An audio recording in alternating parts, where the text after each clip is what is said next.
honeymoon.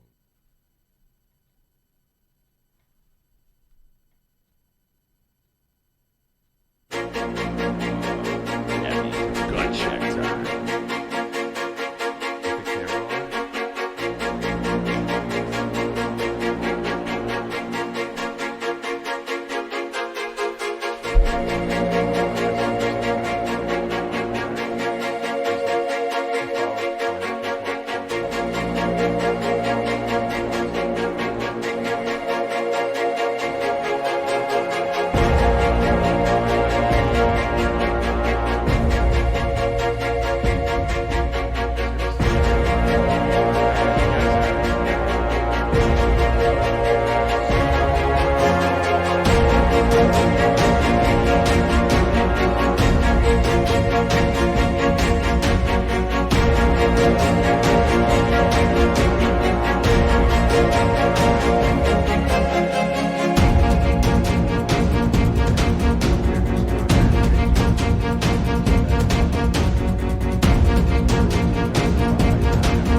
etc. And they're at Royal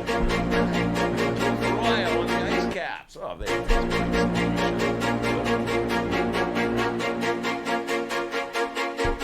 Cookies to go.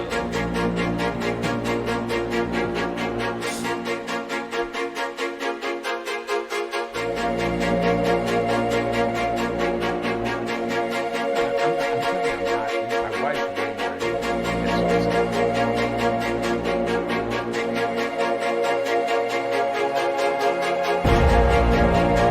It's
Your Ben Joravsky show for Tuesday, May 28th is just moments away. But before we get into that, we would like to thank the following unions for jumping on board and bringing back the Ben Joravsky show. First up, it's the International Association of Machinists and Aerospace Workers, Local 126 in District 8 in Ben. No, not Aerosmith.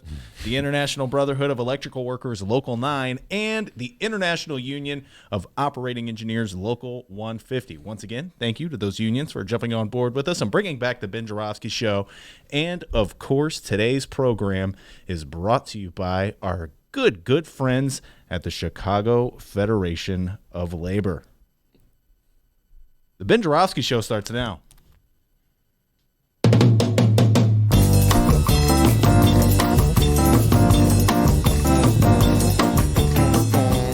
It is Tuesday, May 28th, and live from the Chicago Sun-Times Chicago Reader Studio on Racine Avenue, this is the Ben Joravsky Show.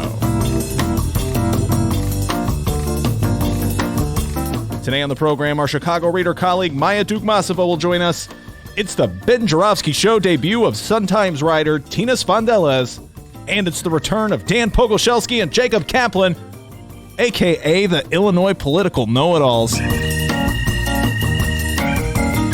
And now your host, also an Illinois political know-it-all. It's absurd, in fact.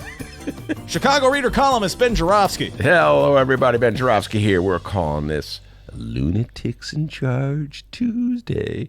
Ooh, and here's why. Great weekend. You have a good weekend, D? Yeah, it wasn't too bad. Wait, aren't you going to say what you usually say? No, it kind of makes sense because we had the holiday yesterday. So, yeah, it was a good extended weekend. Oh, I was really hoping you would go, Ben, the weekend's over. Get down to business. That's next week. Oh, okay. Anyway, I had a great week. I partied like a rock star, man.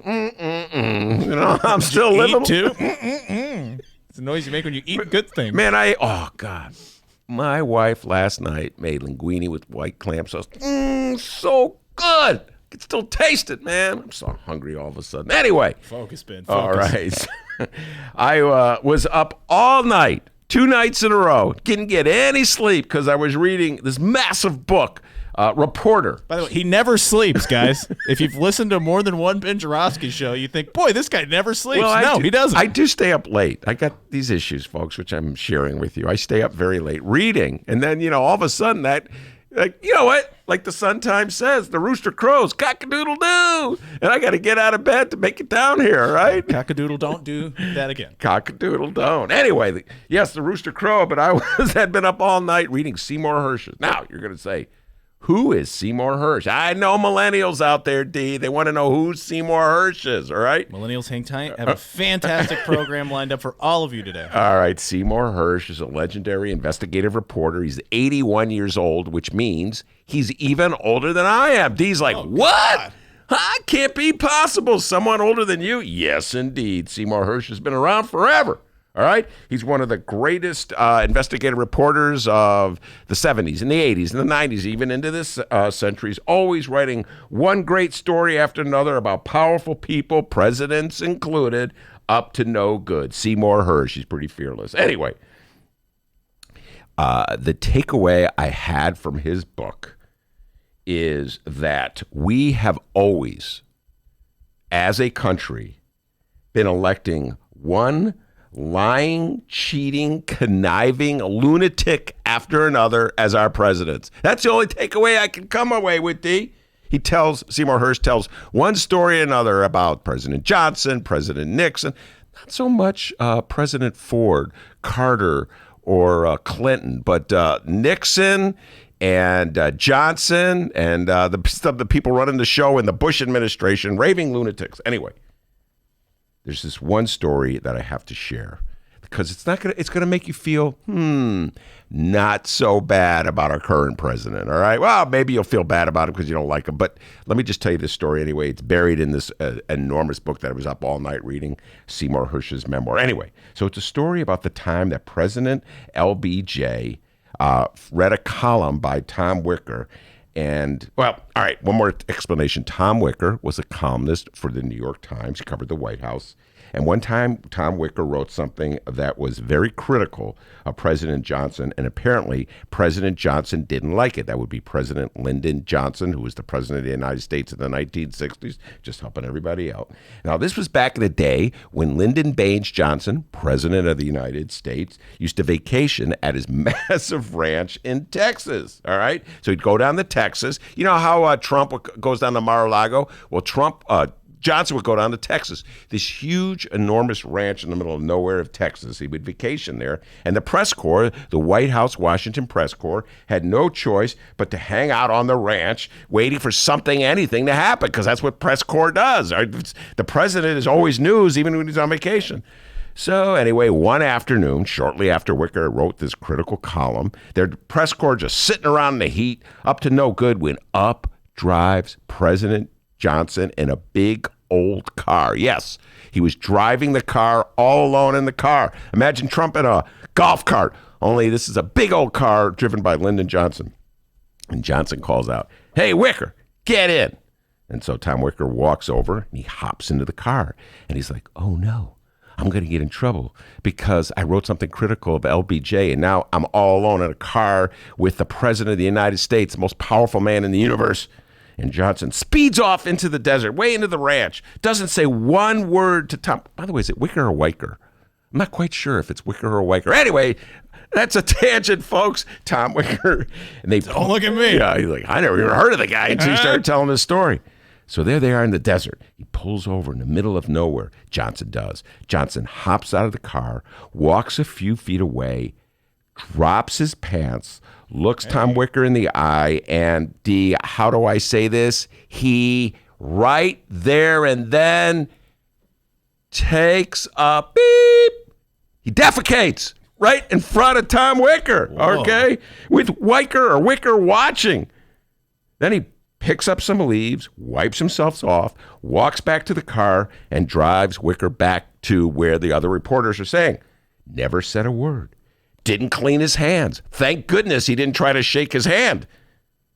It was, Wicker says, President Johnson's way of telling him that he didn't give a beep about anything critical that Tom Wicker wrote. Now, folks, when you hear that story, suddenly, Trump talking about fake news doesn't seem that bad. All right. Thing is, Tom Wicker never reported that. He never told anybody about it.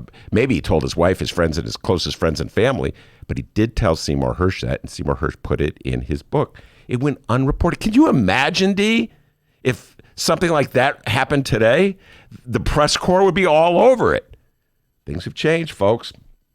But it kept a secret until Seymour Hersh put it in his book, and I shared it with you right there, all right? So, folks, I'm not sure that it's progress, but in some ways it's reassuring to know that this is not the first time we, the people, have put a lunatic in charge. We got a great show today. Maya will be here at about 25 minutes or so. Chicago Reader Columnist Maya Dukmasova? There's only one, and she will be walking through that door in about 25 minutes telling me everything we need to know about Chicago city politics. At 2 o'clock, Tina Sfondeles, the great Chicago Sun-Times political reporter, will be walking through that door telling us everything we need to know about Illinois politics. Thank God. And what the General Assembly is up to, passing all those bills. And then she's going to hop into a car and drive down to Springfield for the last 3 days, all right? So she's very busy, and she's made time for us in between driving to Springfield and writing stories. In fact, hold on. Hear that sound? That's the sound of Tina clicking away at her typewriter hard at work.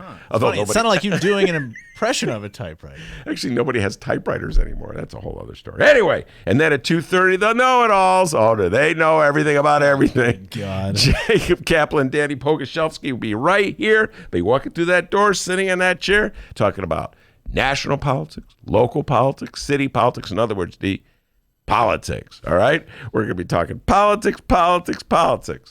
So a lot of politics we're going to be talking about. Maybe I'll share that story about Lyndon Johnson and Tom Wicker. No, please. God, I read that story last night. You got to be kidding. What a lunatic. Anyway, got a great show. Before we get to any of that, the doctor has the news. Hey guys, how's it going? I'm Dennis. Hands down, the grossest opening you've ever done. Dropped his pants. Right in front of Tom Wicker, and just looked at him. Looked at him in the eye and said, basically, I don't give a beep about you. Some of our guests would say the word, but D, I'm just not like that. What a class act this guy is. My goodness. Yeah. All right, it's the middle of the day. Let's unpack the national news happening this afternoon.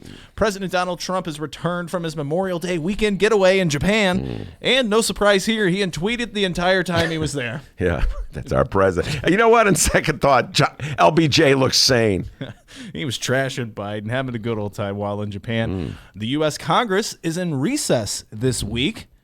Other than that, it's a somewhat chill, non-dramatic day in our nation's capital this Tuesday afternoon. Wait, what are those crickets? Yeah. Oh, that's the chill sound? Relaxing. Yeah. Kind of nice for a change, don't you say, Ben? Yeah, man. So what are we going to talk about? Oh, wait, that's right. There's like 50 people running for president at the moment. Lots to discuss there. Oh, yeah. A lot of our Democratic cheat sheet? Oh, get that cheat sheet out. A lot of our 2020 Democratic POTUS hopefuls are out on the campaign trail today. Looks like they're hitting the early vote states, Ben. Former Vice President Grandpa Joe Biden, he's in Houston, Texas. Senator Bernie Sanders is making a number of stops in New Hampshire. New Jersey Senator Cory Booker is visiting Nevada. And we have another Democratic candidate town hall interview to look forward to. Senator Kamala Harris of California is preparing for an MSNBC town hall in South Carolina later today. No Fox TV for her, huh? Not as of now. All right. Well, going on MSNBC is not really as dramatic as going on Fox, although it's all a game. Look, folks, we are not even in June yet. Really, realistically, the campaign doesn't take off until the summer before the Iowa caucus, so that means it's coming right around the corner. And generally, the focus is Iowa. We should go down to Iowa, D, and see what they're telling the folks in Iowa. I've never been. You've never been to Iowa? Nope. Don't you live? Wait, no, Missouri. Oh, we'll be discussing that a little later, right across the river from you. Iowa's a lovely state. I like Iowa. Anyway, Iowa is the key state, and as it's so bizarre the way we select our presidents, but just so everybody know, there's Iowa, New Hampshire, and then the southern states. Those are basically, I think Nevada's early this year too, but the southern states have a far different voting population. There's many more black people who live in the southern states. Iowa and New Hampshire are pretty much all white. And so it's a very strange way that the Democrats have to now. That's the process. That's the plan. And the reason, of course, that Iowa is so important for Obama because it proved that white people would vote for him when he was victorious in Iowa in 2008.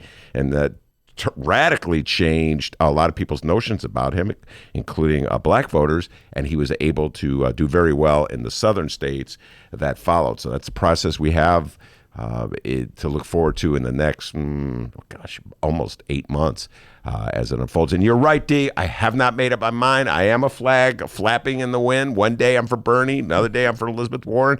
The third day, oh my God, my lefty friends are going to be so mad at me. Grandpa Joe sounds okay. But he has a lot of baggage from the past. And you know what? I'm getting an obsession. I was telling Leah this. I'm not really obsessed with environmental news, as my wife is, as apparently Leah is as well, watching a lot of documentaries on TV.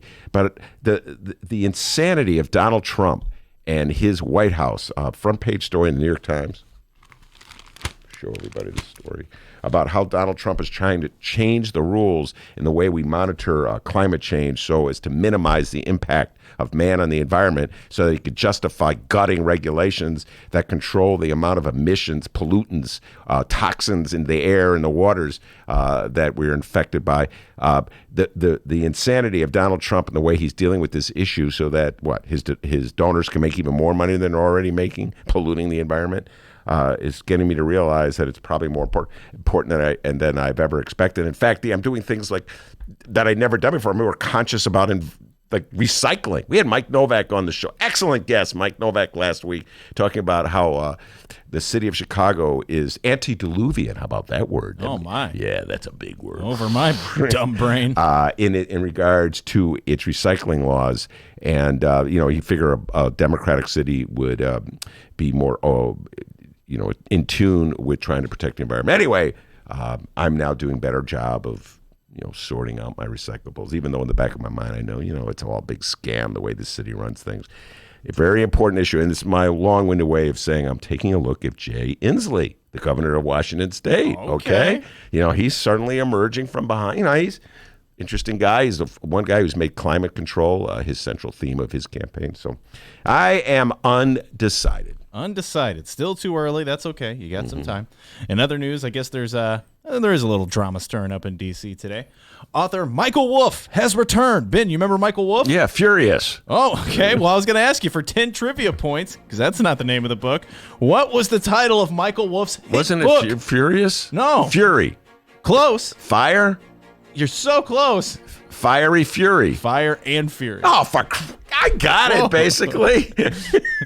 Yeah, sort of. It was Fire and Fury, not Furious or Fire. It was Fire and Fury. Remember that? Oh, my God. We talked about that a lot. About a year ago, was it? Yeah. Oh, good God. He's got a new book out. I forgot to put the title of the thing. Shows you how much I'm really... well, it's neither Fire nor Fury nor Fire and Furious. It's Fast and Furious. No, that's a movie. Oh, yeah. That's it. It's a car racing movie. So what's the name of the book? I'm looking it up here. Michael Wolff's newest book tease is at least believable this time, it says. All right, let's see here. I got to pull up the Just site. call it Peyton Place. That was a book that was really popular in the 60s. Just say it's Peyton Place. There you go. All right. Nobody knows Peyton Place. Siege. Siege is the name of his new book. Siege. Okay. One word. He's into that. All right. Siege. Siege. It's like an ad. Remember the ads that Pritzker would do? One word Oh, ads. that's all of the political ads now. One word. Siege. Siege. So let me guess. It's about Donald Trump. Oh, yeah. More than likely here. It says here. Wait, so you had a trivia question for me? And did I pass the trivia question? Where are you today? I didn't get much sleep over the weekend. Apparently not. Get more sleep, dude. The Guardian on Tuesday reported that Wolff's upcoming book, Siege, a sequel to his sensational Fire and Fury, that was the question I asked you, says that special counsel Robert Mueller drafted up documents that would have indicted Trump for 3 counts of obstruction of justice. Is that what he said in his book? Wait, say that again? That in the book he says something that nobody else has revealed? Get more sleep. The spokesperson for Mueller's office has denied that the documents exist without ever addressing whether maybe they ever had existed in the past. They say before an incinerator received their paper shredding the documents. Yeah, Michael Wolff just kind of made it up as he went along. Is that what they're saying? Sort of, I guess. Yeah, all right. Look, good for Michael Wolff. I remember being happy when his book came out because it was critical of Trump. Trump got mad. It sold a lot of copies. It was all part of the fury. There we go, that word again. There you go. That really epitomized 2018, 2017 as Democrats were coming face to face with the reality that a freaking lunatic was in charge of the White House. I'm worried, a little worried, that people may be becoming, used to Donald John Trump, so the fury has ebbed and the passion isn't there as much anymore. So I'm just looking at it this way. I'm not as excited about Michael Wolff's new book as I was over the last one. Has Donald Trump tweeted about it yet? No, not yet. Not yet. He's just getting back, Okay. Well, Wolff owes him some money because the last time Trump tweeted bad about it, all the anti-Trump Democrats out there went out and bought the damn thing. That's all it takes. Oh, Trump doesn't like it? I'll buy a copy of it. Makes a writer rich. Now, of course, we'll keep you posted on these stories as today's program rolls along. And coming up after this short little break, we're going to find out what's going on locally. People, we are going to find out what else is news. Don't go anywhere. It's the Ben Joravsky Show. Read the Chicago Reader to get up to speed on what's what in Chicago.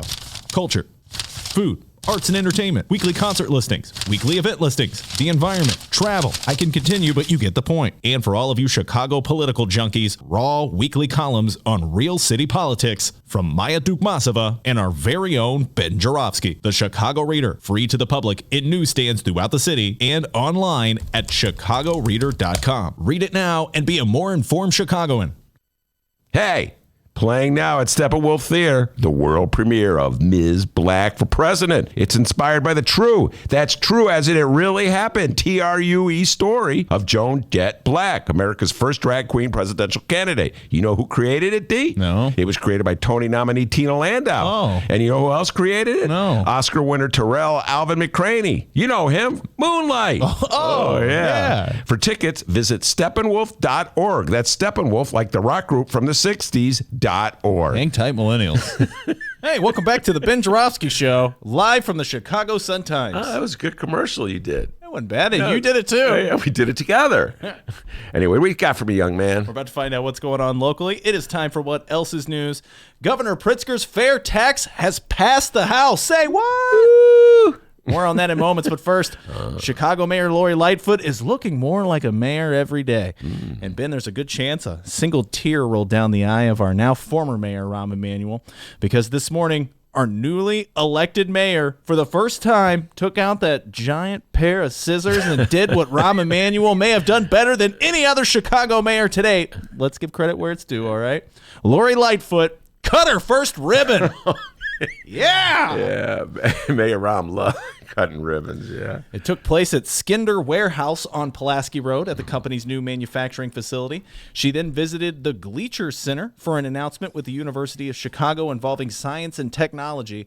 And so far, what Rahm is to ribbon cutting, Lori is to luncheons. She loves luncheons, everybody. She headlined a luncheon at Ben's new favorite place, the City Club. Yeah, the city. By the way, I still have my little placard. Yeah, you see that? Yeah, Placard. Wait, a hold piece on. of paper with your name on it. Hold on. Oh, well, it's yours. Yeah. Wait, hold on 1 second. Okay, all right. Hold on. All right, he's got to grab this too.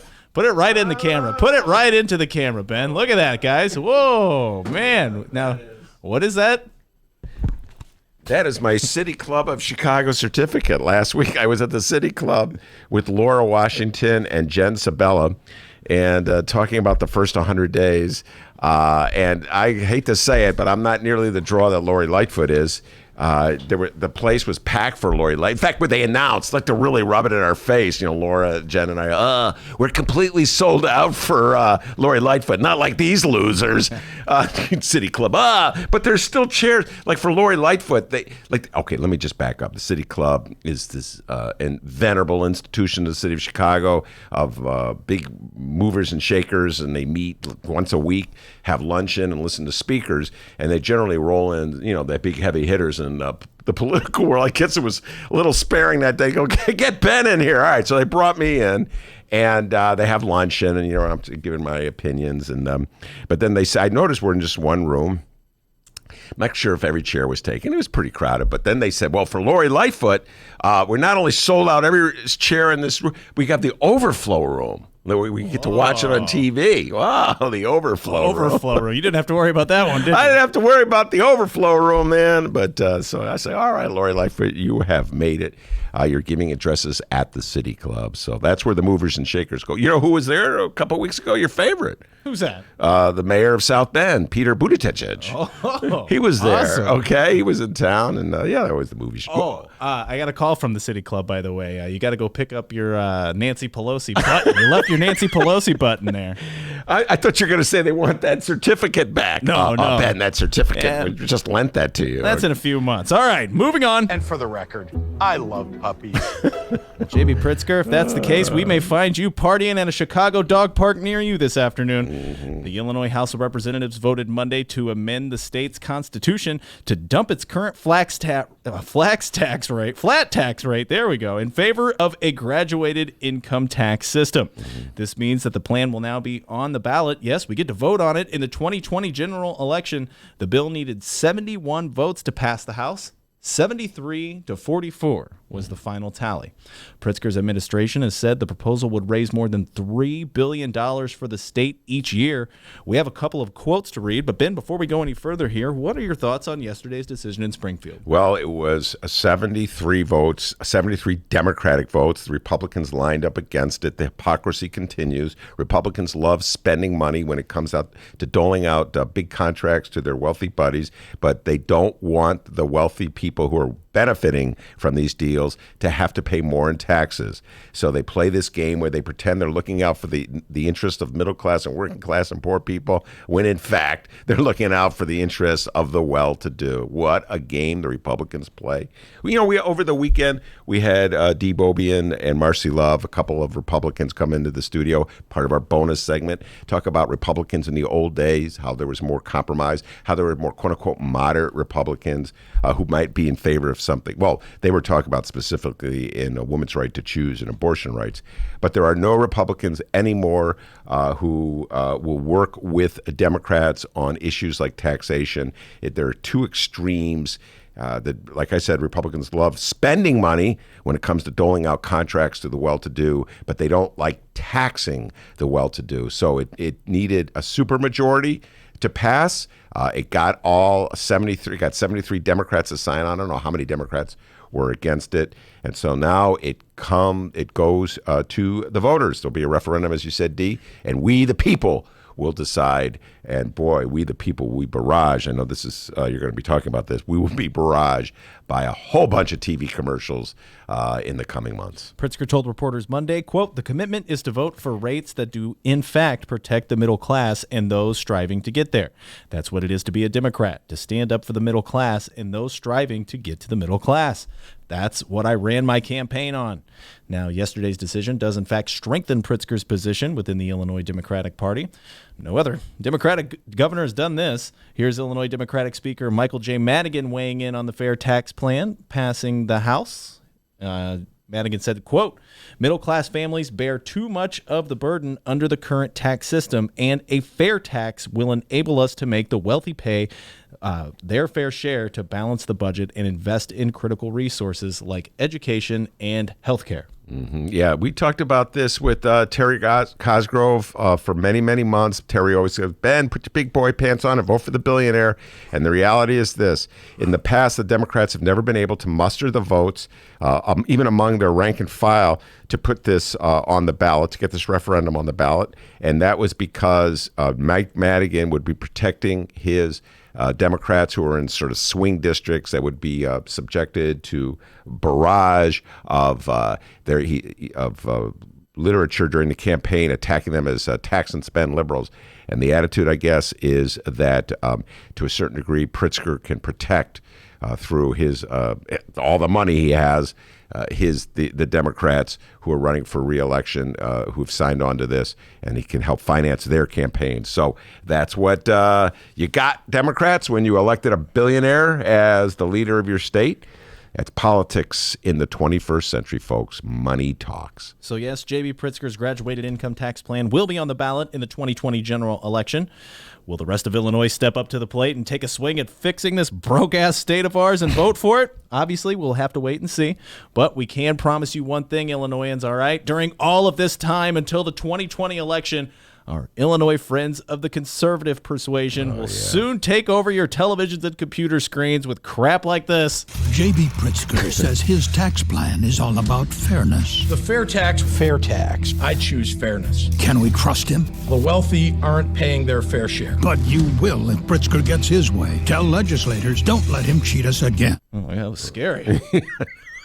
But don't worry, because our governor is literally a billionaire, so he will retaliate and equally take over your television with ads like this. False, nonsensical, completely incorrect. That's what newspapers call the attacks against the fair tax. They can't defeat the plan on its merits, so they're trying to jump it on the low road. Don't you think voters should get to decide whether to change Illinois' tax system? This is fair and necessary. It's time for change. Let's make our tax system fair. Which in turn will cause all of us to go insane, ready to throw out our televisions and computer screens by Election Day. Yeah, well, that's called fighting fire with fire, D. And again, going back to Terry Cosgrove, the Democrats now have the money to match the Republicans on this issue. And so, yes, you are absolutely correct. We're going to be hearing a lot of commercials about this for the next, when's that? Oh, my goodness. November 2020. Good God. Between this and the presidential campaign, I'll be losing my mind with happiness because you know I go crazy over campaigns. So there you are. Just like that, you're now in the know of what's going on in Chicago and Illinois, and now you will have an answer the next time someone asks you, hey, what else is news? Let me tell you something. Okay. Something that Leah. All right. Maya. Okay. And Tina, our 2 o'clock guest, all agree. You did a great job. Give yourself a raise. Take it out of petty cash. We'll be right back with Maya after this. The Ben Joravsky Show is supported by the Northwestern Summer Writers Conference. Now in its 15th year, the 3-day conference held in Chicago features a diverse array of workshops, speakers, discussions, and readings. Learn more at sps.northwestern.edu/writers. Did you know that 40% of the people in Illinois opt to be cremated? Well, it's true. And Chicagoland Cremation Options honors their wishes by providing cremation services directly to the general public. Chicagoland Cremation Options provides an affordable, ethical, and easy cremation arrangement, whether in person or online. Save thousands and streamline the process by going directly to Chicagoland Cremation Options. It's a family-owned business operated by my good friend, Douglas Klein. Here's how you reach them. ChicagolandCremationOptions.com. One more time, ChicagolandCremationOptions.com. It's Chicagoland's adult entertainment playground.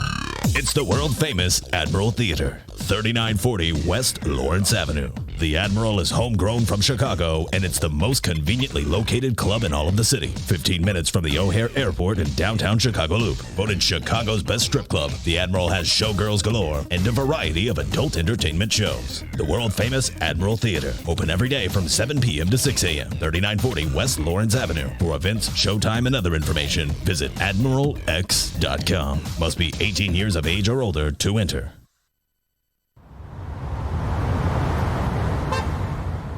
Today's Ben Joravsky Show was brought to you in part by Chicago Architecture Center. Discover the breadth and majesty of Chicago's architecture on a Chicago Architecture Center bus tour. From bungalows to Bauhaus, our expert docents will share the fascinating stories behind our city's architecture.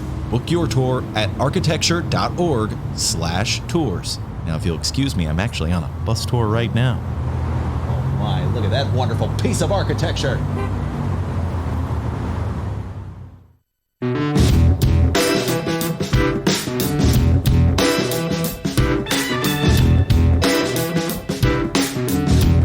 Welcome back to the Ben Joravsky Show.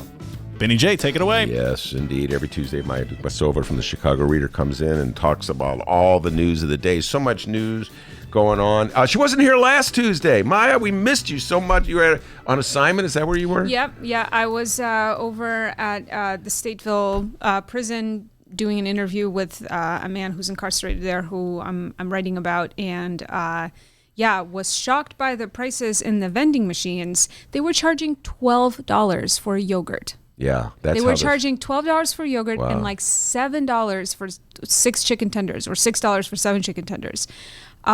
Insane. I mean, I just, my idea about like getting this new governor in Springfield was like, oh, like there's going to be all kinds of shakeups in all kinds of parts of state government, but it sure seems that nothing much is changing in IDOC as far as, really making it a more humane environment. I mean, IDOC, Illinois Department of Corrections. Yeah. I mean, the families of incarcerated people and like the people who visit folks in prison are some of the poorest people in America. Mm-hmm. To think that, and oftentimes people are getting visits from their kids. Like these are the only times that kids get to share a meal with a parent if they're incarcerated, is when they visit them in these visiting rooms. And the fact that you have to, that like those are the prices is insane. Well, this is, I'm not trying to be facetious, but they're considered a captive audience. Yeah, they're a captive market. Yeah, captive market. The families of incarcerated people are a captive market. And exactly. It's a and way it's disgusting that they're being bled in this way. And nobody in the state of Illinois, I can guarantee you this, other than perhaps yourself, is going to stand up on their behalf. No politician would say this is outrageous. This is the way, as far as our rulers view it, as an easy way to raise money. If you follow what I just said. Yeah, that's truly disgusting. I wonder if somebody would come on your show and defend charging $12 for a cup of yogurt. I'll look for that. Meal, I'll look for with that. Their parent. I doubt they would defend. I know how they would defend. They go there. I remember this debate broke out on the floor of the General Assembly last year. We're on a tangent within a tangent, but it had to do with a bill that would allow people who are in detention being held without being charged to vote, and so they've not yet been convicted of a crime. They've just been charged with the crime. Yeah, people like in jail. They're in jail, and the only reason they're in jail is because they don't have money to pay their bail. Right. And so it was a Democratic proposal. I think it was Lieutenant Governor Stratton's proposal, and the Republicans as a whole spoke out against it and denounced it and said, we're sick and tired, follow me on this one, we're sick and tired of you caring about the criminals, looking out for the criminals. What about the victims? Which I find I don't know how charging $12 for yogurt is helping any victims. I'll tell you that much. I don't know what that's supposed to deter, what kind of punishment. I mean, that's just, that is nothing but blatant and completely ruthless and pointless punishment of poverty. Like, for no fucking reason. Yeah. Well, but I could just hear the arguments. I'm not making the arguments, but I could just hear the arguments, which is really curious coming from the Republicans, who are so concerned about the rights of defendants when it comes to Donald Trump, but so indifferent to them when it's a poor black person locked up.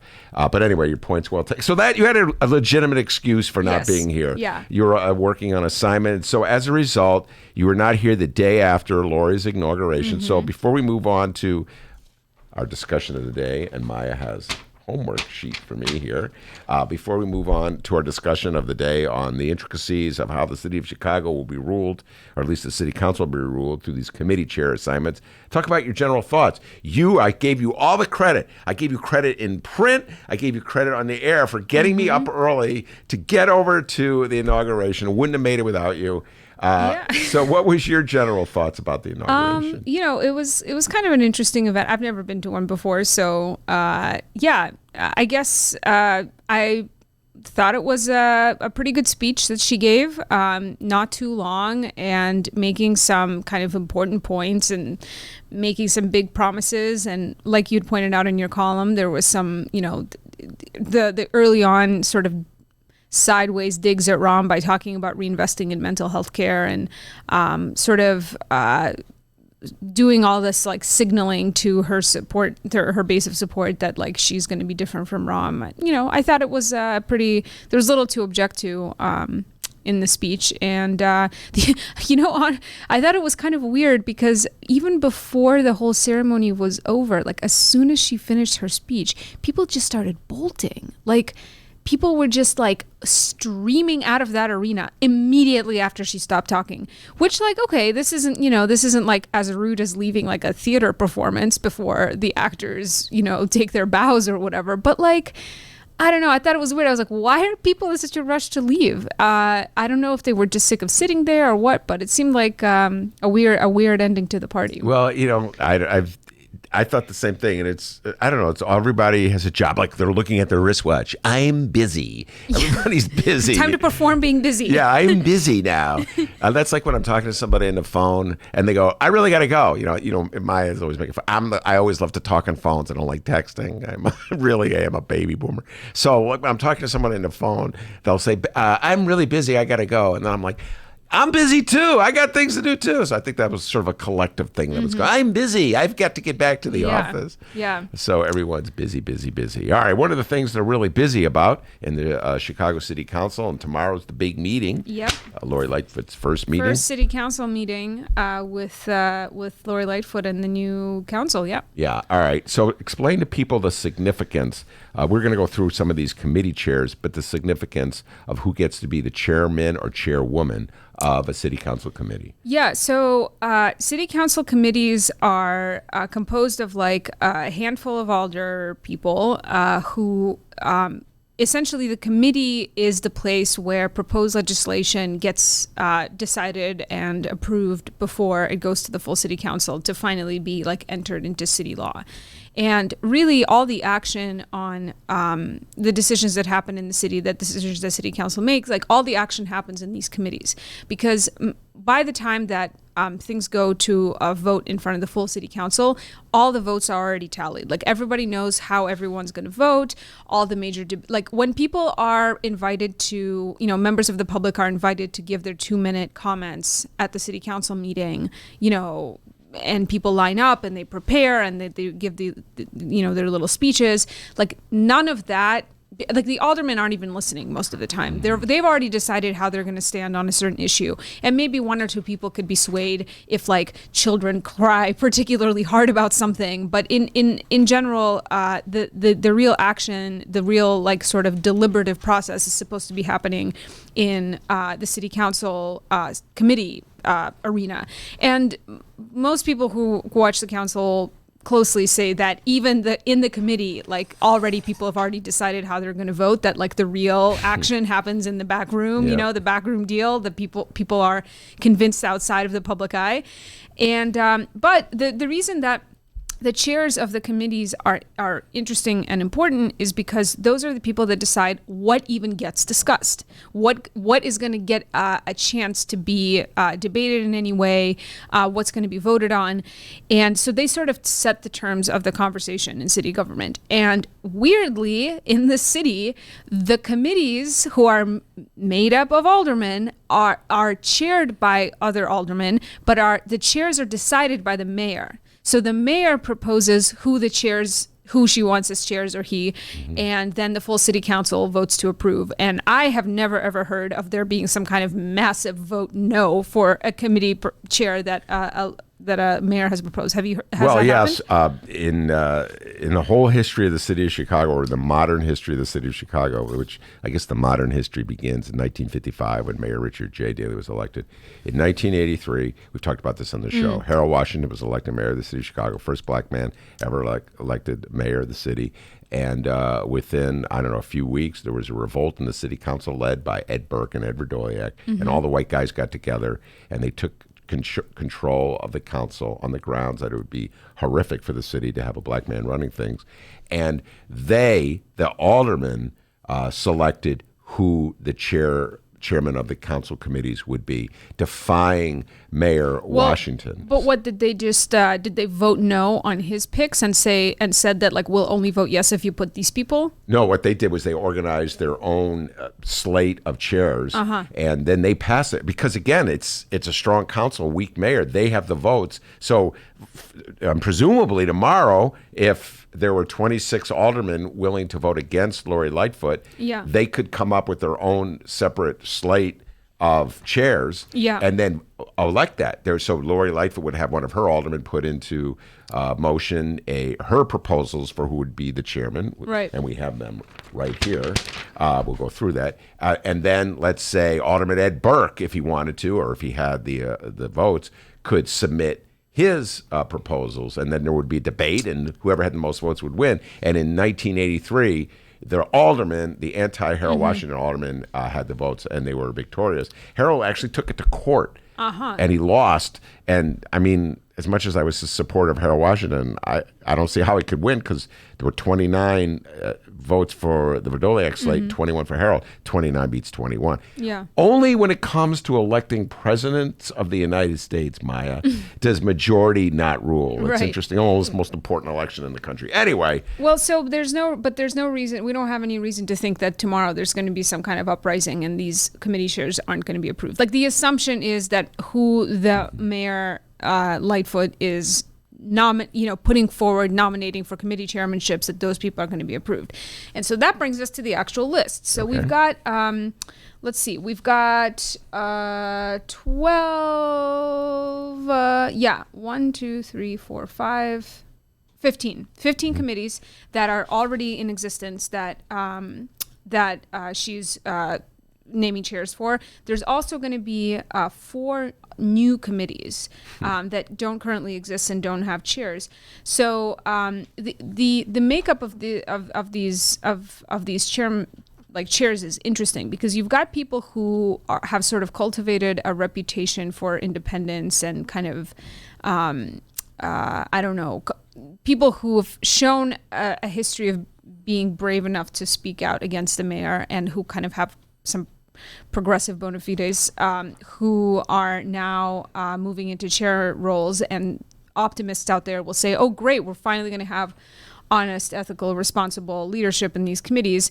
And the cynics out there are going to say, oh, these people are becoming toadies. So I've already heard both opinions. So so Scott Waguespack, 32nd Ward chair, 32nd Ward alderman, is going to be the new finance committee chair, which is a big change from Ed Burke or Pat O'Connor. I think that whatever happens, this is not going to be more of the same of Ed Burke. Maybe Scott isn't going to do much of anything at all, but I just kind of feel like he just doesn't have the kind of pull that Ed Burke did or does to wield power in that position with the same degree of destruction. So I also let's see, who else? Oh, Sue Garza. So we saw her after the inauguration. She was very excited about being the chair of the Committee on Workforce Development. Labor issues are her thing. And she told us she was super psyched about being committee chair, even though their budget is getting cut in half. That's I think she said it was like 600. It went from 600 to 300. I think she said something. Million?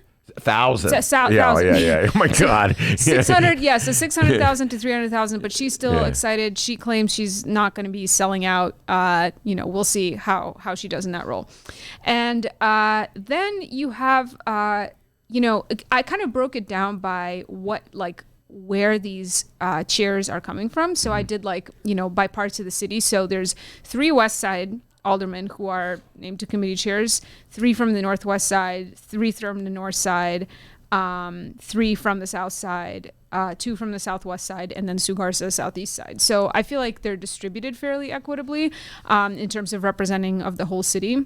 The new committees, so there's going to be ethics and good government. That should be interesting.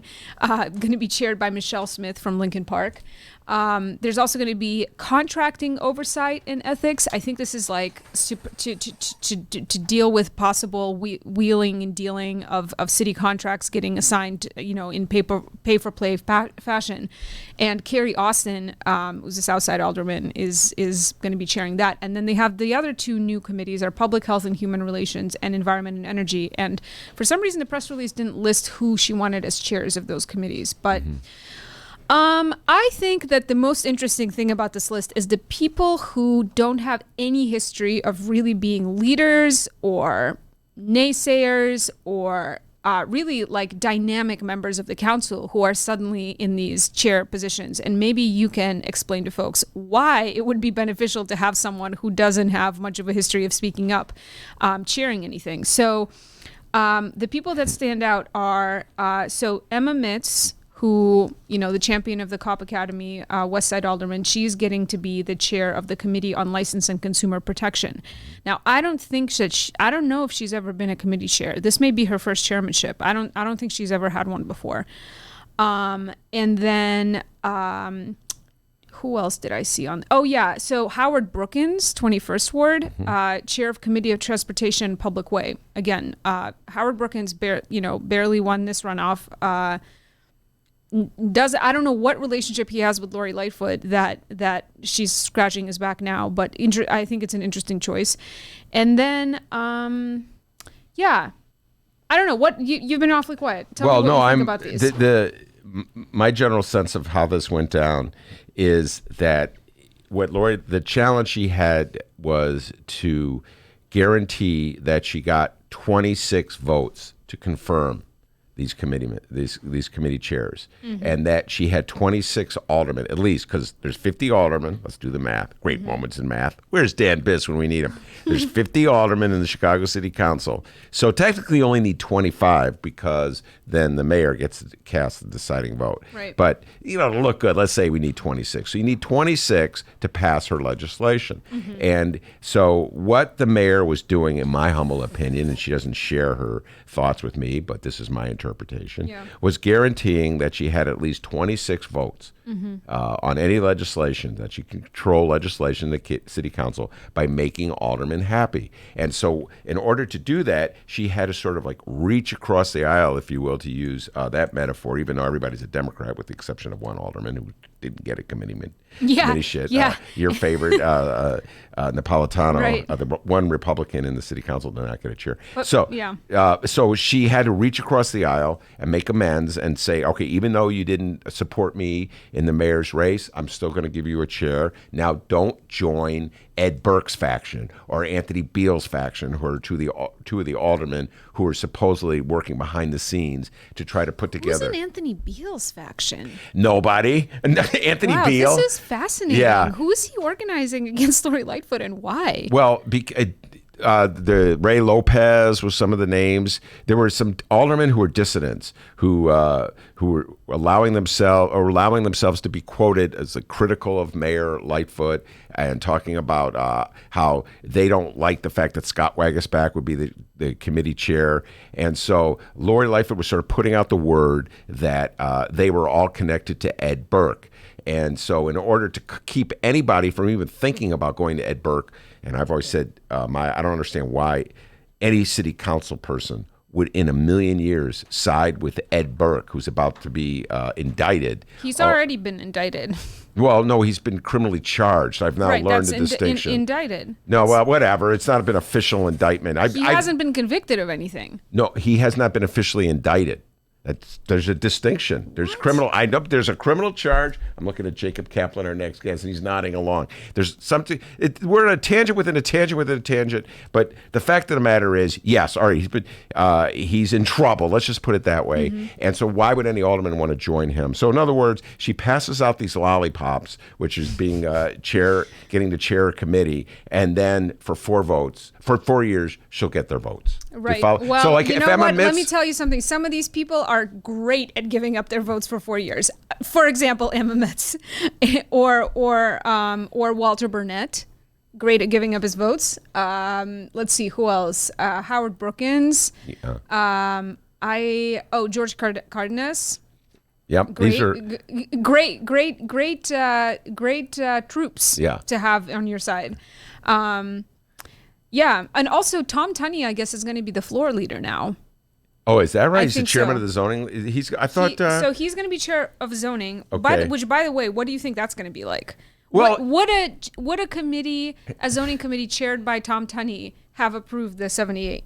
Oh, absolutely. And Lincoln Yards. The only issue, in my humble opinion, I've said this many times, it's not that any of these aldermen are going to use their new power to be independent bastions of creative thought and challenge the mayor. That's not what aldermen do. Aldermen exchange their control over local matters like zoning for favorable votes on whatever the mayor wants. And so this is why it's so interesting that Chicago Tribune's editorial board, which I rarely agree with anything they write, here they are weighing in, calling this a glorious moment. Wednesday, glorious moment, showdown day, the tribunal, because Scott Wagasback is in charge of the Committee on Finance. Mm-hmm. And I love Scott Wagasback dearly. And I think he'll be an immense improvement over Ed Burke, if only because he doesn't have a property tax business that he's running on the side to shake down potential TIF recipients, et cetera, et cetera. So there's that conflict of interest is gone. Mm-hmm. But again, so much of what will happen down the road depends on what the mayor introduces, because it's the mayor who controls things in the city of Chicago. So will Scott be an independent overseer of what Mayor Lightfoot comes up? He owes his chairmanship to Lori Lightfoot. Right. And so will he... This is why people are immediately saying that this means he's sold out. Well, that's so harsh. It is very harsh. What is to sell out? She hasn't proposed. You have to propose something in order to sell out. Like it's got to, like Jacob Kaplan proposes that from here on out, everybody has to wear what? A MAGA hat in the city of Chicago. And because I got to be the chairman of the Committee on Finance, I get up and say, Mayor Kaplan, that's a great idea. We should all wear MAGA. That's selling out, okay? Yeah. But she hasn't proposed anything. It's true. Chicagoans are so cynical.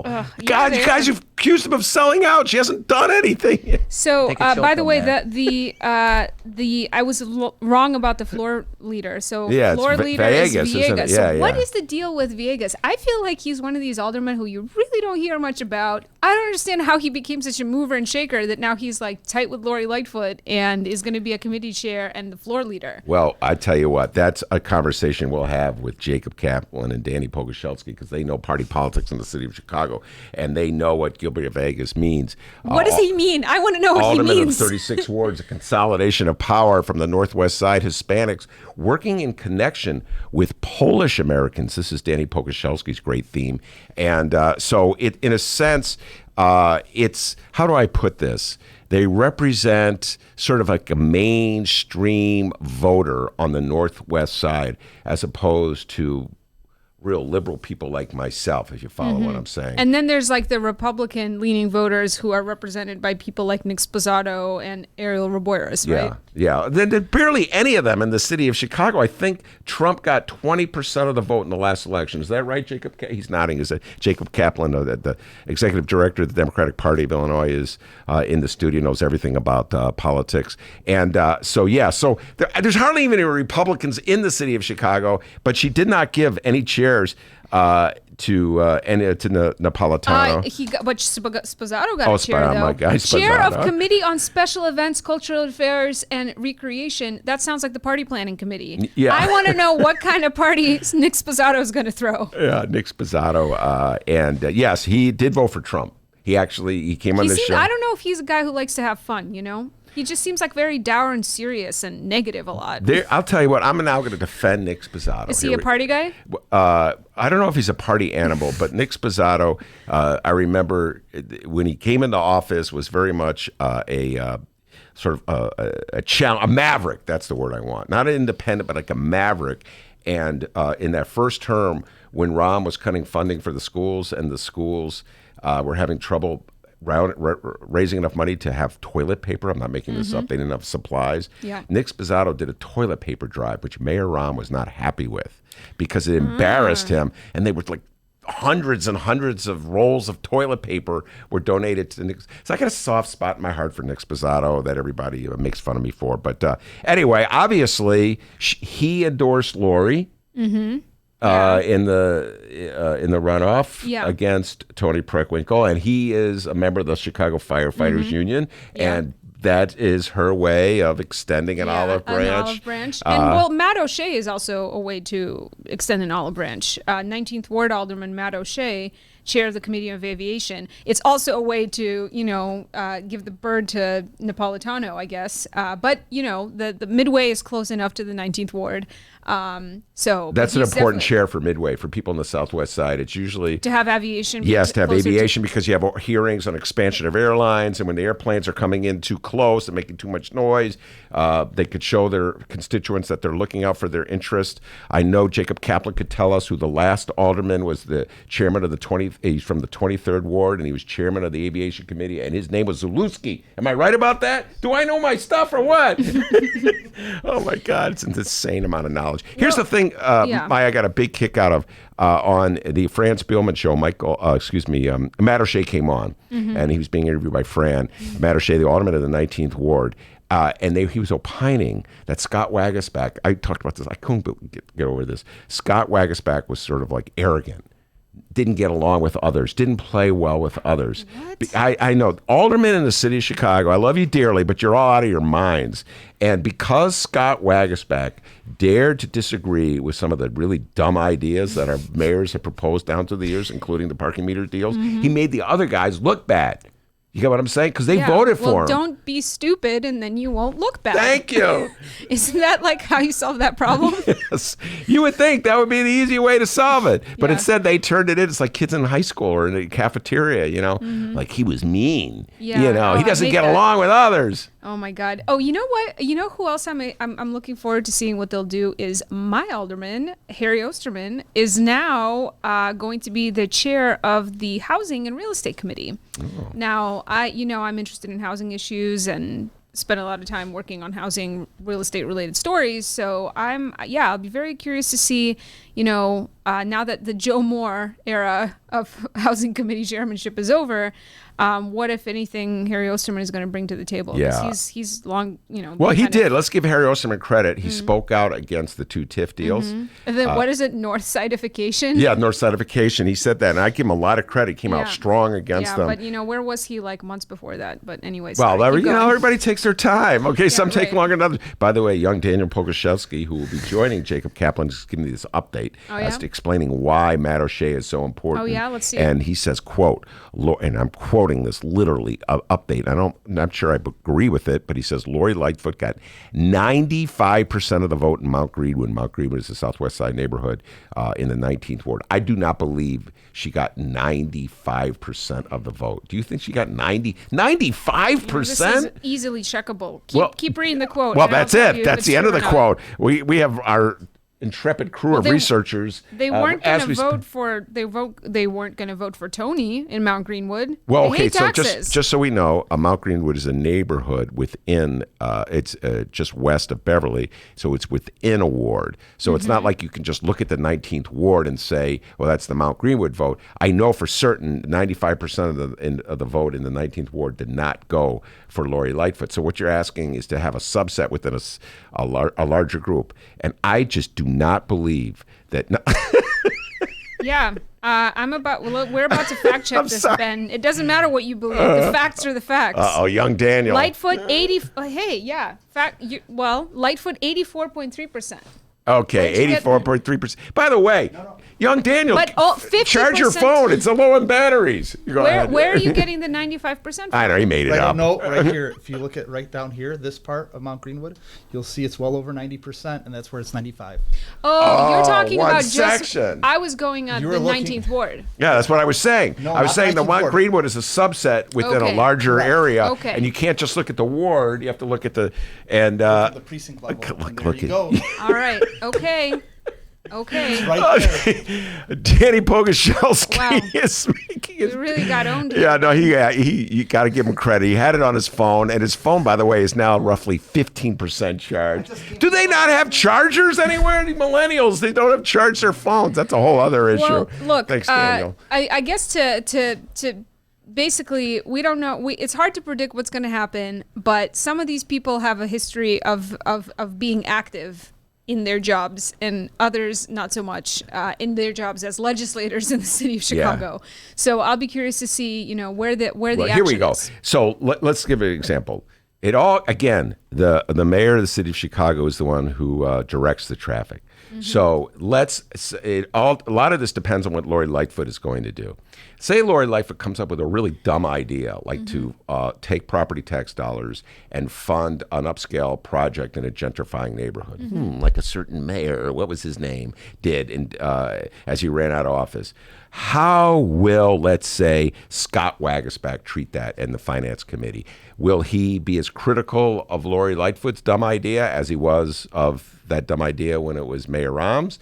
And again, how will Harry Osterman in housing, it would have to go through his committee too. Like, say if they have to buy land, that goes through the housing committee. Will he is critical, or will they suddenly say, when Mayor Lightfoot proposes a dumb idea, it's not so dumb. You get what I'm saying? Yeah. I want to hear that fire. Yeah, you want to hear that fire. Where's the Scotty we know and love? Once again, the guy hasn't even sold out, and we're already... Has he sold out? Yeah. No, it's anyway. Yeah, so that's how they do it. They dole out these committee chairs to people to win their votes, to pay them back. It's prestige. It's jobs. They get to have a few staff positions. There's some, What do they do with their budget? Like that $300,000. Well, you get to hire somebody. So that's just for jobs. Yeah. They don't get to do anything else with it? Well, actually, I used to, it's been a while since I took a look at one of these budgets, but sometimes I buy, subscribe to magazines for the office. I'm not making this stuff up. Right. Postage, I remember once I did a story where I really got into the weeds and taking a look at, all the breakdown of a budget and, subscriptions and that kind of thing, and the cable TV and and all kinds of stuff. You get a nice TV for your office. People come in and, there's a nice looking TV, So that's your tax dollars at work, ladies and gentlemen. Anyway, will you be at the city council meeting tomorrow? Yeah, I think I'm going to go tomorrow and see what happens. All right, very good. And so that means that when you come here next week, you'll be able to report on it. Yeah. All right, Maya, thank you very much. I presume you're going to say hello to each and every single one of these people. Tell them all that I'll be thinking of them as they usher in Lori Lightfoot as the new mayor of Chicago. I'll tell them all Ben is watching. Ben is watching, even though that won't be technically true because I'll be here in the studio. Maya is heading out to do some more research. Love having her on the show. I guess we're going to bring Jacob and Daniel on. Our next guest, Tina, hasn't shown up. I don't know where she is. What's that? She'll be here in 2 minutes. All right, very good. We'll be right back after this. Hey, everybody. What you're about to hear are the piano stylings of Jeff Manuel. Man, and listen to Jeff go. Jeff Manuel has been playing piano around Chicago for years. He's played for conventions, for celebrities, played in basement bars with blues bands. He's played at prestigious social clubs, fine restaurants, and in the intimacy of private homes. Book Jeff Manuel at jeffemanuelpianist.com. Don't worry, I'll spell his name at the end of this commercial. You know what Chicago Magazine said? They said that Jeff Manuel is, quote, as comfortable with Chopin as he is with Cole Porter. He's excellent and his performance is joyous. He offers an elegant stream of compositions and interpretations that entertains the mind but won't hurt the ears.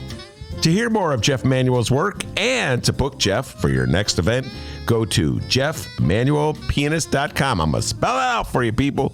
Jeff, M as in Mary, A, N as in Nancy, UELPIANIST.com. Take it away, Jeff Manuel.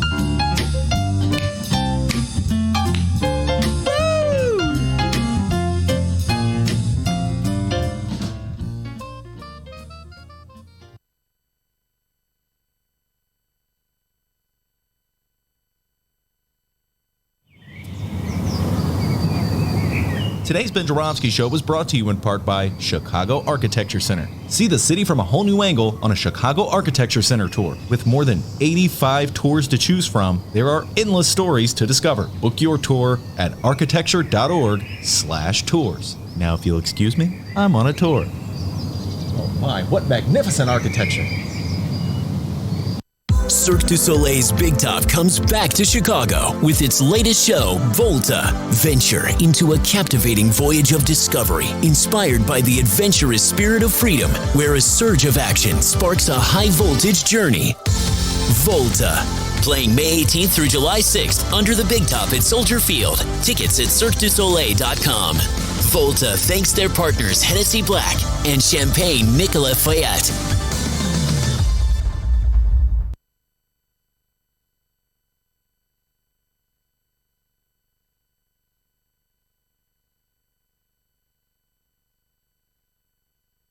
All right, everybody, hour number 2 of your Ben Joravsky Show is just moments away. But before we get into that, we would like to thank the following unions once again for jumping on board and bringing back the Ben Joravsky Show. First up, it's the International Association of Machinists and Aerospace Workers, Local 126 and District 8, the International Brotherhood of Electrical Workers, Local 9, and the International Union of Operating Engineers, Local 150. Thank you once again to those unions for jumping on board and bringing back the Ben Joravsky Show. And, of course, today's program is brought to you by our good friends at the Chicago Federation of Labor.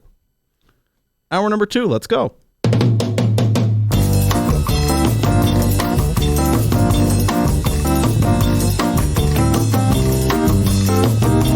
It is Tuesday, May 28th, and live from the Chicago Sun-Times Chicago Reader Studio on Racine Avenue, this is the Ben Joravsky Show.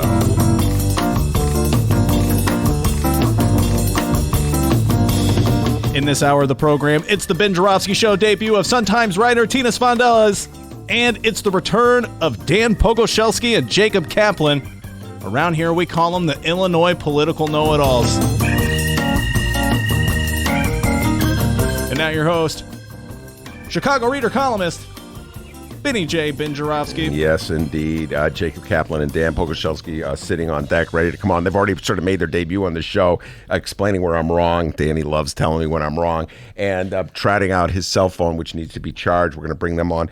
Tina Sfondeles is in the studio. She's never been on our show before. This is a big moment for us. She, of course, the political reporter for the Sun-Times. She's about to head off, hop in that little Ferrari of hers, drive down to Springfield. Drive Ferraris at the Sun-Times. Yeah, those reporters at the Sun-Times and their Ferraris. What would that sound like, Ben? Wait, here we go. She's got this blue Mustang, just like this one right here. Anyway, she's going to hop on in that car and go down to Springfield and finish covering.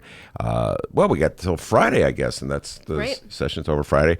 So we'll be going through all what she expects to happen in the next few days, what has happened already, lots of good stuff. And then we're going to bring her back next week. We're going to get double out of Tina, all right? Nice. To talk about what went down.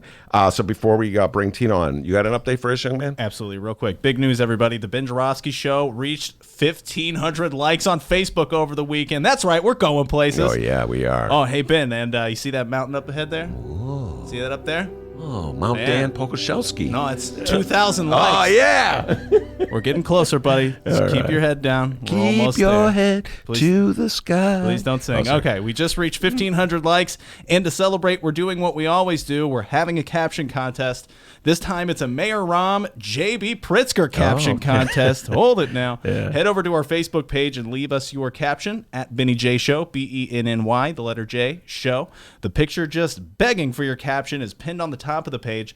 It's one of our now former mayor, Rahm Emanuel. He's giving a speech, and per usual, he's got a goofy look on his face, but standing behind the former mayor with a bit of a smirk on his face is our Illinois Governor, J.B. Pritzker. It's pretty hilarious. Leave us your caption. We're going to keep this contest open until the end of Thursday's program, okay? Ooh, who's the guest on Thursday? Okay, don't look it up now. Look it up afterward. Okay. And Ben, get this. Unlike most of our contests, we have something to give away to our winners. What? Frozen steaks? What? No fake steaks or non-existent blue Mustangs this time around. Our top 3 captions for this week's caption contest will get a pair of tickets to see, your favorite word here, Cirque du Soleil. Oh, I remember that we had the guys on the show last week. Yeah. Circus people, you called them. Cirque du Soleil Volta show. It's now at Soldier Field until July 6th. So the winners, our top 3 captions, will get tickets to that. Best of luck to our captioners. Let's read a few of the captions we have thus far. Once again, former Mayor Rahm Emanuel giving a speech. Smug look on his face. Pritzker standing behind him. Smirk on his face. Picture that as I read Tony's caption. Tony writes, this is a bit of a long one here. Tony puts, Rahm contemplating his bike ride and making millions in hedge fund industry while Pritzker thinks, this guy's so smug, too busy writing articles in the New York Times and Atlantic to even wear a tie. I still have more money than him. It's true. It's got a ways to go, Rahm. Up got next, some hedge funds to work for before you get there. Up next, it's Hannah's post. Hannah posted, hi, I'm Rahm Emanuel, and I'm a Okay.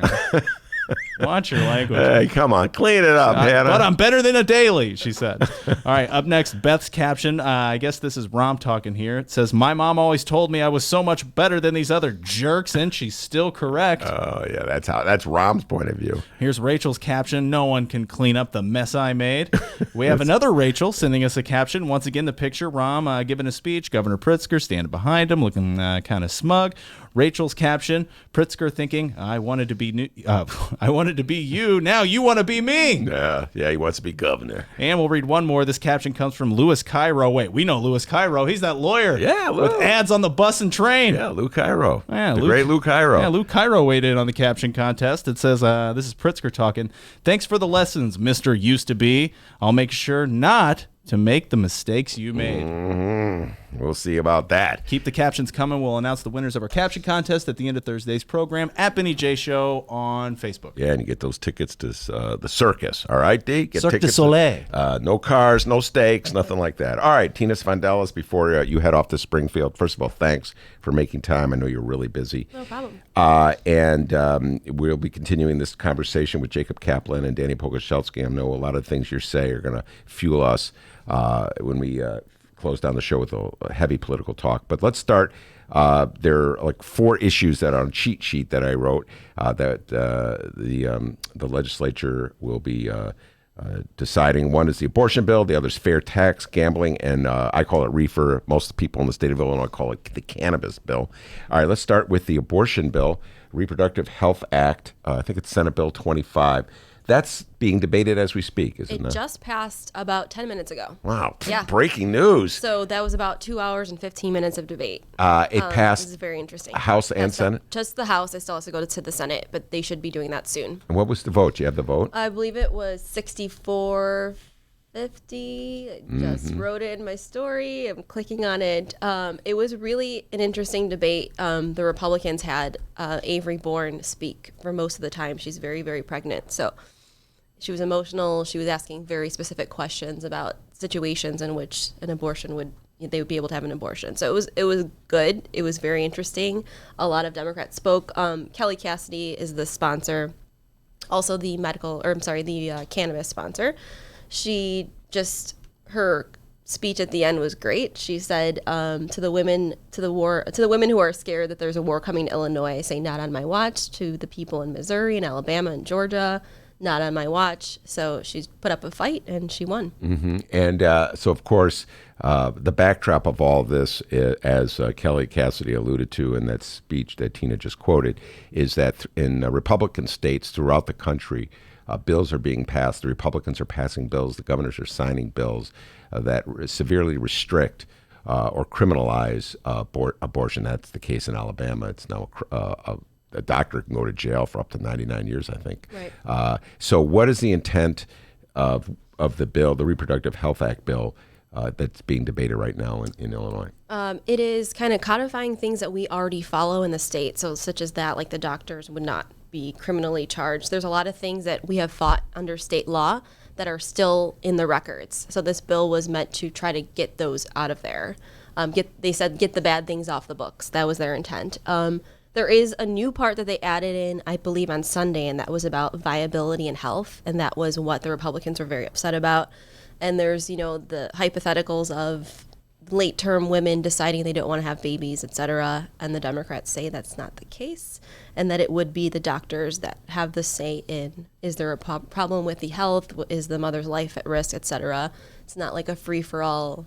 If you don't want to have a baby, you can get rid of your baby late-term. What do you mean by the viability and health? What's that short for? Here we go. It says defines the viability as the fetus having a significant likelihood of survival outside the uterus without extraordinary medical measures. Mm-hmm. So it is putting it in the hands of doctors, but you'd have to believe that we have good doctors in Illinois who will be determining whether there is a significant health risk, and that we don't have women who just want to get rid of their babies, I would assume. So, like a frivolous decision. Yeah, that's what I'm now speaking my perspective here. I'm not trying to put my ideas in yours, Tina, but that so much of the Republican rhetoric is like this is this easy, frivolous decision that a woman is going to make, and just and then go off and get her nails done or something like that, and it really trivializes what women are going through in this. What were some of the arguments? Did you have a chance to hear the debate? I listened to the whole thing. Oh, well, so what were the arguments that the Republicans were making? That was part of it. It was just discussing these hypothetical examples of, like, say you have an ultrasound and you see something's wrong with the heart. Can you make that decision? There's also a provision in there that had about something, an outdated law about if you determine whether the sex of the baby and you don't. They painted these narratives of like, oh, it's a boy, I don't want to have it. And Kelly Cassidy kept saying the doctor will determine the proper care, the health of the baby, et cetera. It's not like a choice for late terms, for sure. And the vote came down, did 64-50. I presume all the Republicans voted no. Right. And there were a couple of Democrats who did not vote, who voted no as well. And but it passed. And how did Madigan vote? Did you see? He was not around on the floor, I believe, but he voted yes on the record. Okay, so. He voted yes on the record. It's interesting because... It is. He's a Catholic, not really a practicing Catholic, but we're always interested to see what he does on the abortion votes. And so once again, this is different than the HB 40 vote, which went down, what was that, a year ago? I'm losing track of time. Maybe 2 years ago, because it got Rauner in trouble before the election. Yes. Yeah. And in that case, they had to worry about the governor's veto. In this case, they do not have to worry about the governor's Absolutely veto. Not. So what's your sense of how the electorate in the state of Illinois stands on this issue? On the abortion issue? Yeah, the voters themselves. I don't know. I think that there is a good contingency in the state who are in Republican districts who do care about this. That's part of the debate. I talked to State Senator Melinda Bush, who's a sponsor in the Senate, who called me during this, and she said, you know what, you're not going to change minds. There are people who are just very black and white with this issue. So it's how you were raised, your experiences, et cetera. I don't think there's any changing of minds. It's just going to kind of just protect the people who do already believe in this. Do you think there'll be any Democrats whose seats are in jeopardy as a result of voting for this bill? Well, I think that as we know, the speaker does this where he can kind of structure things. So I'm sure the ones that did not vote for it have a good reason not to. In other words, when you say structure things, what you're saying, he gives his members the leeway to vote whatever is in their best political interest. And he always says that. He always says, he tells he's not demanding a vote. He wants them to do it for their district. Yeah. One thing Michael Madigan cares very much about is his caucus members getting reelected. So it's going to go to the Senate. I don't think there's any doubt that it'll pass overwhelmingly in the Senate. Right. Correct? We got super majorities in both. Yes, Senator Bush said she wants to move it quickly, so we'll see that pretty fast. All right, so that'll probably be one of the first things that pass. Yesterday, the big news, you wrote about it, has a picture in the Sun-Times, today's Sun-Times, of one of Dan Pogorzelski's favorite politicians, State Representative Rob Markwick, looking very dapper in a three-piece suit with like this little chain. His Memorial Day outfit. Oh, is that what that is? I don't know. I just thought it was a fancy outfit. A fancy outfit. It's like, is that a watch chain that he has there? Rob never dressed that well when he came on the Ben Joravsky show. Anyway, so all right, let's talk a little bit about the graduated income tax, the fair tax. I passed the House and the Senate, and now what's next? Okay, so yesterday we have the House clearing the actual language that will put it on the ballot to say, do you want to get rid of the flat income tax system? We still don't have the rates. That's still moving through. But that's the governor's number one priority, even before pot or anything else. So I do see that going through. So they have to do that.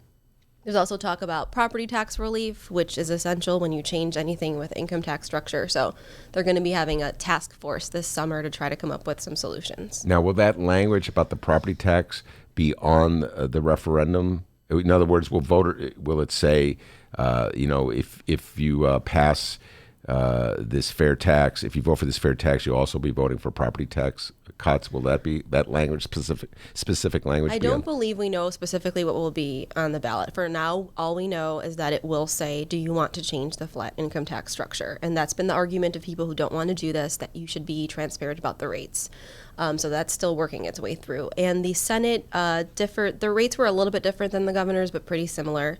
And the House approved an amendment in committee on that, so that will be moving through very soon, I think maybe today or tomorrow. And we'll be talking about this with Jacob and Dan at length, I'm sure, when they come on. Were there any Democrats who voted no to the flat tax when it came to the House? I don't believe there were.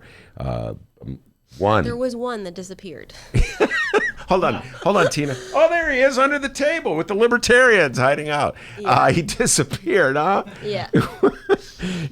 So he didn't vote no, he didn't vote yes, he just disappeared? And then they couldn't find him and all sorts of things. This happens sometimes. Yeah. Yeah, It happened. just running away. Oh, my goodness. I don't understand what they think they're getting away from. I mean, just vote no.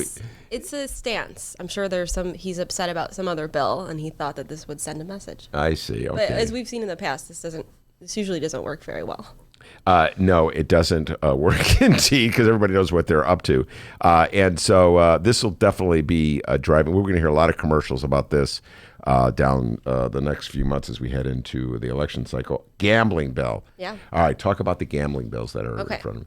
So there was the big fight with the sports betting between the billionaire owner Neil Bloom? You're on radio, so I'm a writer, so I think it's Bloom, right? Yes, Bloom. Okay, Bialystock and Bloom, yeah. There you go. So there's a big fight with him and the fantasy sports sites, DraftKings and FanDuel, and he's basically mad that they've been allowed to run. There was a Lisa Madigan opinion that said that it was unconstitutional, their form of gaming. So he wants a timeout. He wanted them to be on timeout first for 6 years, then 3 years. Now it's down to 18 months. So it's negotiating with these fantasy sports sites. So basically they would not be able to run for the beginning of this process to give the casinos and like the land owners time to make up for lost time, which I think is pretty unpopular. So in other words, okay, a fantasy gambling site is one and where the bettor gets to bet on like the game one of the NBA Finals, which is on Thursday, correct? Right. And so if presumably they're allowed to operate in the state of Illinois, that means there'll be fewer people gambling at the casinos. Right. So you would say if you're a customer of those, I believe people have accounts and you can bet on your phone. You wouldn't be able to for X amount of time. And instead, if you wanted to bet on a game, you would go into a casino to do it. So they get you in the door. Maybe they give you a drink or something, and then you get to bet. And so this is a battle between two enormous forces in the gambling industry. Right. And the legislators like, how are they tilting? Which side? It's giving them headaches. But the governor really wants this, and he wants, I believe it's 170 million or so that he thinks we can get from these, from the licenses.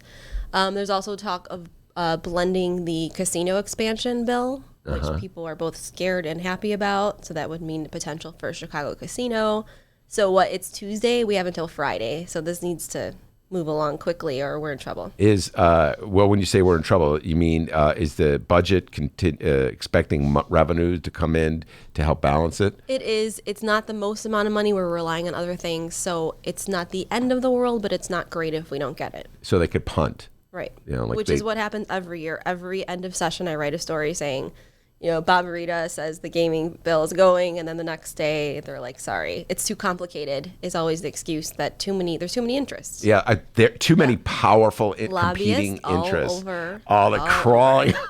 All over the place. All over the place. And so you think they would get together and try to cut a deal, you know what I'm saying? But apparently the fantasy people want it hey, we want you to be able to go right on your phone and do it. And right. Well, why would you? I mean, say you were like an Uber thing and you're making money and you're running, and unless someone makes you not run for 3 years, I don't know why you would do that. Absolutely. Yeah, I remember this debate happening, having to do with off-track horse racing, and the horse racing interests were very much opposed to that, and they wanted to be able to. They wanted slot machines and the horse at the track, et cetera, and so forth. All right, that's the gambling bill. So I got a feeling I'm going to ask Jacob and Danny about that. I think there's going to be a punt coming on that one, Tina. What about marijuana? The legalization of marijuana. We still have the same problems with the expungements, and that is an amendment that Kelly Cassidy, who's sponsoring everything this year, that she is working on. We don't have the language yet. That is a little bit in trouble too, but that's a lot of money. And the governor wants it. That's the thing that's going for both gambling and marijuana, is the governor really wants this. And the governor needs the money, he says, to balance the bills. Now, wait, when you say the expungement, what's the pro and the con of that? There are people who believe that the expungements don't go far enough, that they would want more different classes of felonies that would be expunged. There are people who say there's too much or too little. There's more questions about minority participation, which is part of the gigantic bill anyways, but it's the usual struggle that we get with these types of huge things. It's just people are scared of if we legalize, we want to make sure that the same people who are maybe running medical marijuana are running the same thing, that minorities get a stake in it, that we don't screw up the beginning of this process. Expungement. So in other words, if you were incarcerated for possession of marijuana, you would presumably get your record expunged. Then the issue is, well, what about if you're selling marijuana? Do you get your record expunged for that? That's the debate going on. Are there any Republicans right now who are signed on to vote for the legalization of marijuana? I don't know of any. I have not totally checked in the roll call on that, just because things are so fluid and we need that new amendment to get more people on board. So I'm not really sure. And what about Republicans signing on for the expansion of gambling? I think yes. So isn't that Definitely. interesting? Yes, Vices. there's a lot of people I talk to who hate the graduated income tax, but they're very pro expanded gambling. It's like the sin taxes. They're very pro. Well, there's a whole fight with that too, with alcohol, with the lobbyists all over the Capitol, all sorts of things going on about like a tax on beer and cider and all this stuff. So people are mad. It's just, the Republicans are very curious. I cannot wait to have this conversation with Jacob and Daniel. The Republicans are very interesting. They're all over the map when it comes to vices. All right. So apparently they're very much opposed to marijuana as a vice, but not so much gambling as a vice. Okay. And choosing their vices. They choose their vices. It's interesting. I have my own personal views on this. Now, do you have a personal opinion about which vice is worse, gambling, marijuana, or alcohol? As a political reporter, no comment. Okay. And as a human being? As a human being, no comment. Very good. All right. You can't trick Tina Sfondeles. I was already warned. What's that? By other reporters. What? You would ask for opinions. Don't give them your opinions. All right, Tina Sfondeles. I'm going to let you get in that car and drive down to Springfield and get you back next week. Do you have any predictions? How about predictions? Yeah, we're going to have a budget. Yay. That's good. Okay. Okay, and I think that Yeah, Capital, hello, for how many years we were struggling and we were scared, and I was stuck in Springfield for all the holidays, and now we're probably gonna have a budget. This is good news. So this they will not go into special session. They will not go into. Well, we'll see, unless the governor really wants to push some of these other measures. Yeah, no, that gambling thing is going to be the real tie-up. All right, very good, Tina. I'll let you get in the car. Thank you so much. You came in and came out without expressing one opinion, just the facts. Smarter. All right, but it won't be that easy for Jacob Kaplan and Danny Pogorzelski to duck and dodge on their opinions. We'll bring them on when we return. Read the Chicago Reader to get up to speed on what's what in Chicago. Culture, food, arts and entertainment, weekly concert listings, weekly event listings, the environment, travel. I can continue, but you get the point. And for all of you Chicago political junkies, raw weekly columns on real city politics from Maya Dukmasova and our very own Ben Joravsky. The Chicago Reader, free to the public in newsstands throughout the city and online at chicagoreader.com. Read it now and be a more informed Chicagoan.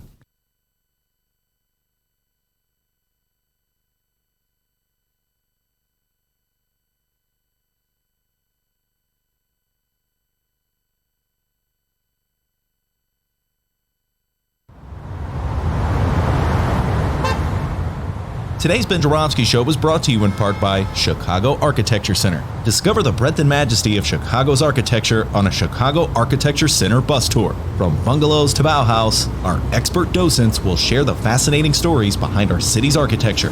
Book your tour at architecture.org/tours. Now, if you'll excuse me, I'm actually on a bus tour right now. Oh my, look at that wonderful piece of architecture.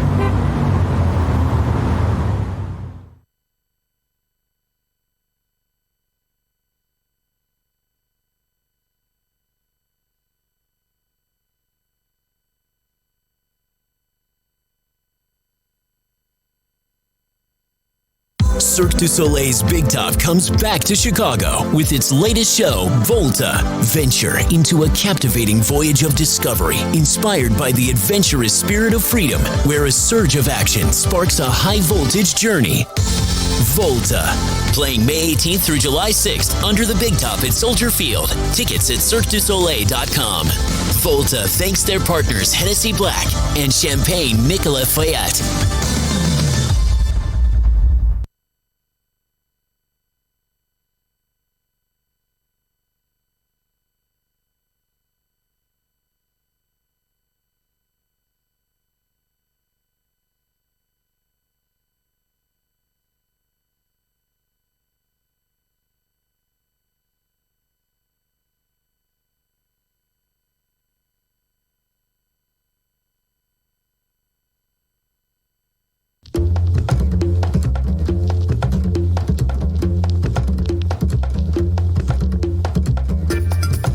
Hey there, producer Dennis here.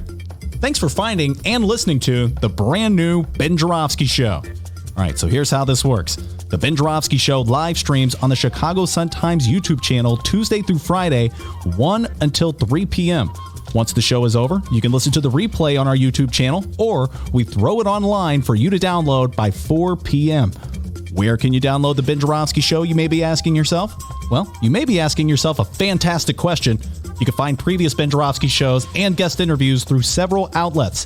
The Chicago Sun-Times online, chicago.suntimes.com, the Chicago Reader online, chicagoreader.com, and wherever else you listen to your favorite podcasts.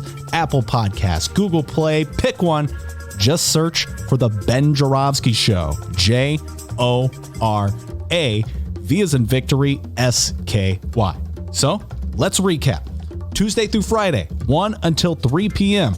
Live streamed on the Chicago Sun-Times YouTube channel and downloadable by 4 at chicago.suntimes.com, chicagoreader.com, and wherever else you listen to your favorite podcast. Yes, the Ben Joravsky Show is back. We're live and downloaded. Tell your friends and enjoy the rest of the show.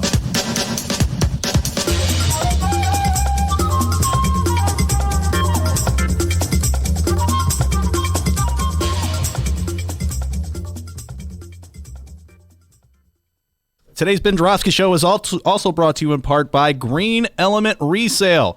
It's a thrift shop located at 6241 North Broadway. And guys, it's awesome. Furniture, appliances, lamps, books, clothes, electronics. Guys, it's a thrift shop, but It's the only thrift shop in Chicago that helps bring you the Ben Joravsky Show. So if you're ever on Broadway between Granville and Devon, tell them thank you and go check out Green Element Resale, 6241 North Broadway, and find more information at greenelementresale.com. Now, guys, I know this next part may sound a little biased because they're sponsors of the show, but it's the best thrift shop in the world.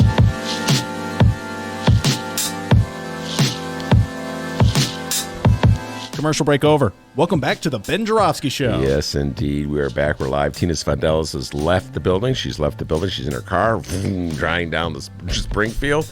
I hope she obeys all the speed laws.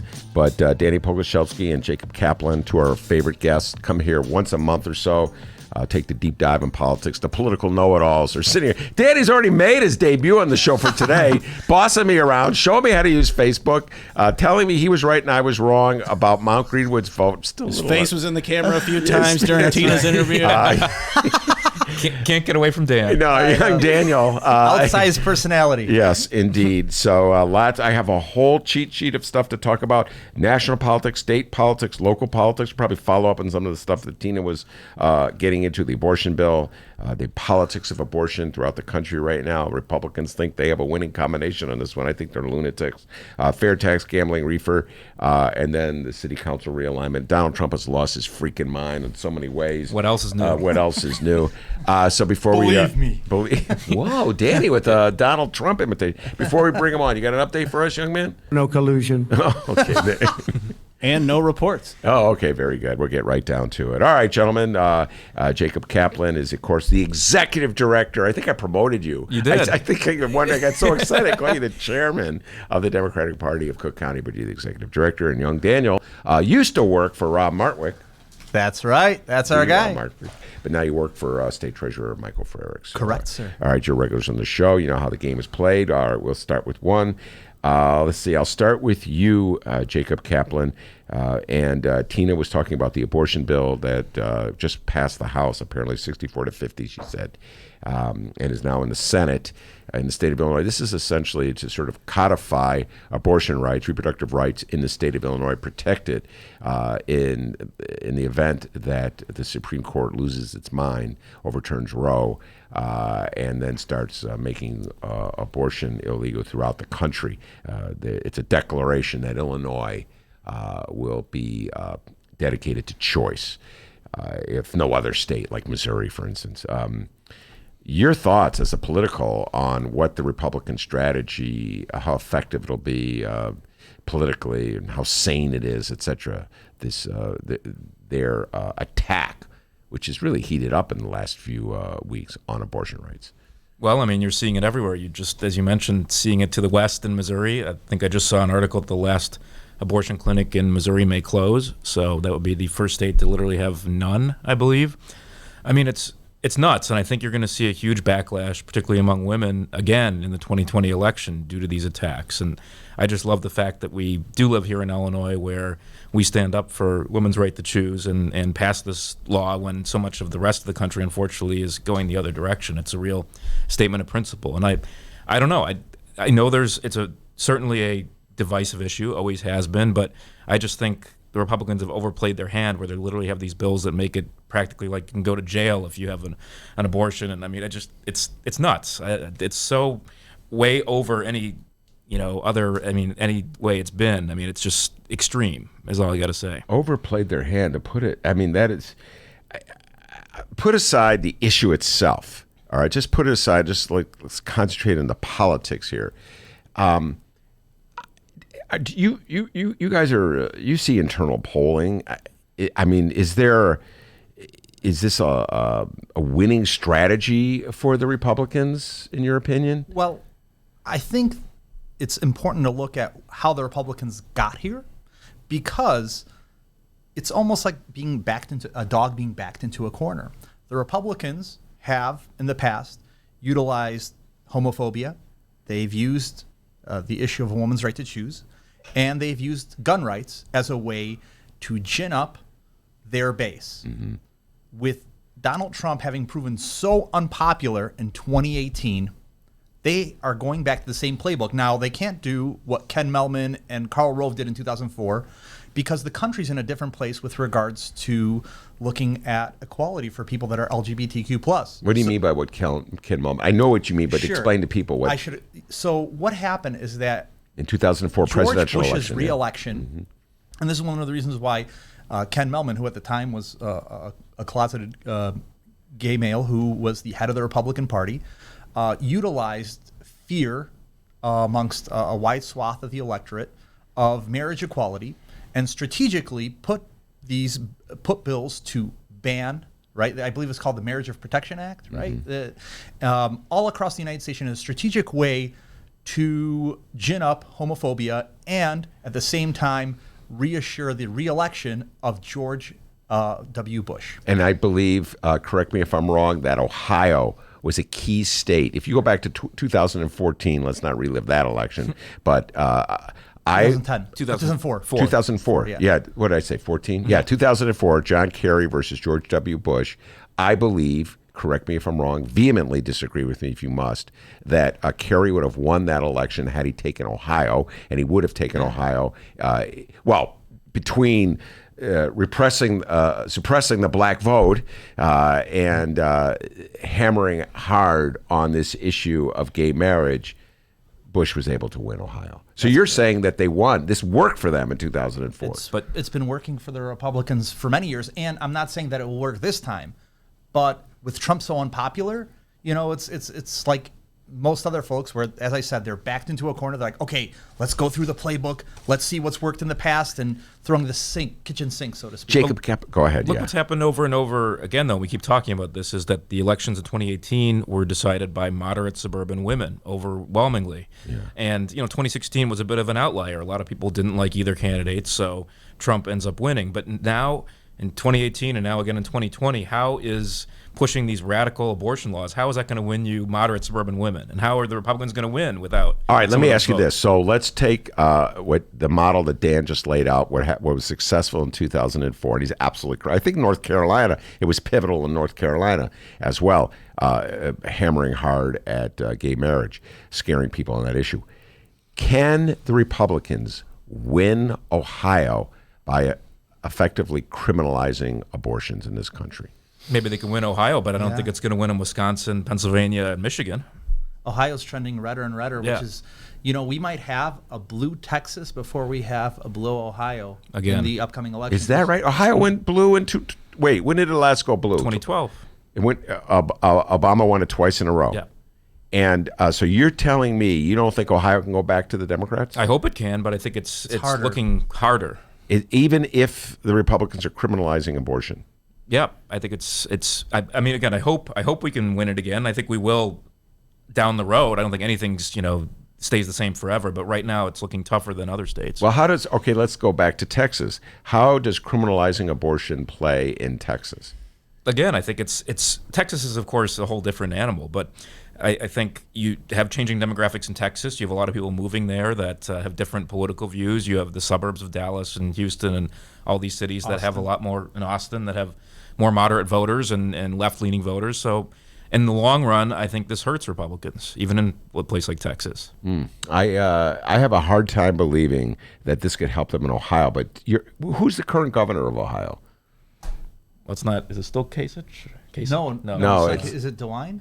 No. I think it's Cordray. Yeah, very good. Yes. Who came up with that one? Wait, Cordray won? Yeah. It's the Republican. So I thought DeWine beat Cordray. Cordray. So Cordray Frank out there, look it up. Mike DeWine. Mike DeWine. Okay, I would like to say, yeah. I'm golden today. It's that New Orleans spirit, by the way. Oh, you were just back from New Orleans. So can I give a shout out to folks? Because I actually was at the wedding of a political operative by the name of Jen Pruitt. Okay. She did work with Kyle Hillman at the National Association of Social Work. She used to do government affairs for Microsoft on the national scene, and she married Dr. Aaron Waltz. And so I was there. I don't know if you guys have ever been to a New Orleans wedding, but they are insane. Beautifully insane. Wait, that's why you have the beads around your neck? Yes. Okay, that's from New Orleans. Okay. I got off the plane. I left my luggage at Jacob's. Yeah, I left the luggage at Jacob's office, and I'm like, let's go. Got to make Ben show. Yeah, you got to make Ben show. All right, so I can dominate. I really, we'll be talking about this, I know, as the months go on, but I got to say, criminalizing abortion, I don't know how you're going to get suburban swing voters. It seems to be, that's what Trump is trying to do, right? Isn't that correct? He's saying, well, just ignore, this is what he's asking them to ignore, Jacob Kaplan. He's asking them to ignore an impending impeachment. He's asking them to ignore the Mueller report. He's asking them to ignore his insane environmental policies where he's denying that climate change is even a reality. And now he's asking them to ignore all his rhetoric, over-the-top rhetoric, and now he's asking swing voters to ignore the criminalization of abortion. That's a lot to ask voters to ignore. It is. I don't know how it works. Again, we'll see who the Democrats nominate, but I think, again, I don't want to, I hate making predictions. 2016, my predictions didn't work out so well, but I think usually the incumbent president has a pretty good shot of getting reelected, more often than not, if you look at history. But in this case, I think it's less likely because of these things. Has Trump ever been known for being a great practitioner of strategery? No, he's just lucky. No. He's among lucky. other things. He's a good guy. He doesn't know about strategy. All right, so that's the abortion bill we were talking about. Now, the gambling. Let's talk about that gambling bill. It's fascinating. I don't know if you guys were following what Tina was saying. The two forces within the state of Illinois and the gambling issue are battling it out. And it's interesting. There's no real ideology at play here. Like with the reefer bill, the legalization of marijuana, Republicans are standing up and they're defending mankind against a vice, if you will. But in terms of gambling, nobody is defending mankind against gambling as a vice. It's just, which side are you on? Are you with the casinos or are you with the fantasy bettors? It's kind of an interesting little fight here. It is, and it just goes on. And I mean, personally, I'm not a fan of gambling. In a perfect world, I think nobody would gamble. I think it's a terrible habit to have. I mean, if you want to have some fun and throw a few quarters in the slot machine, it's one thing, but it's an addictive thing for a lot of people that can least afford it. But with that being said, what you've seen is with the stalemate with the state again and again being unable to pass a gambling bill.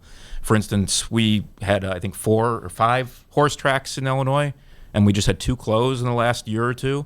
That's a lot of jobs lost, and the owners of those tracks basically said, because the state legislators couldn't decide on allowing slots into the horse tracks as they are allowed in a lot of other states, they had to close. So, I mean, that's a lot of jobs lost because of the stalemate in Springfield not being able to figure this out. Yeah, and in poor communities, Maywood Park, for example, is in Melrose Park, but Maywood Park and Melrose Park are places that definitely are aching for jobs. Yeah. And Balmoral Park down south in the south suburbs, that closed too. And do you have an opinion which vice is the most destructive? This is the question I asked Tina. So she would avoided it because she's a political reporter and is not allowed to have opinions. But you are allowed to have opinions. Yeah. So, young Daniel, which do you think is the most destructive vice that the Illinois right now is grappling with taxing to raise money to fund its government? 1, smoking marijuana.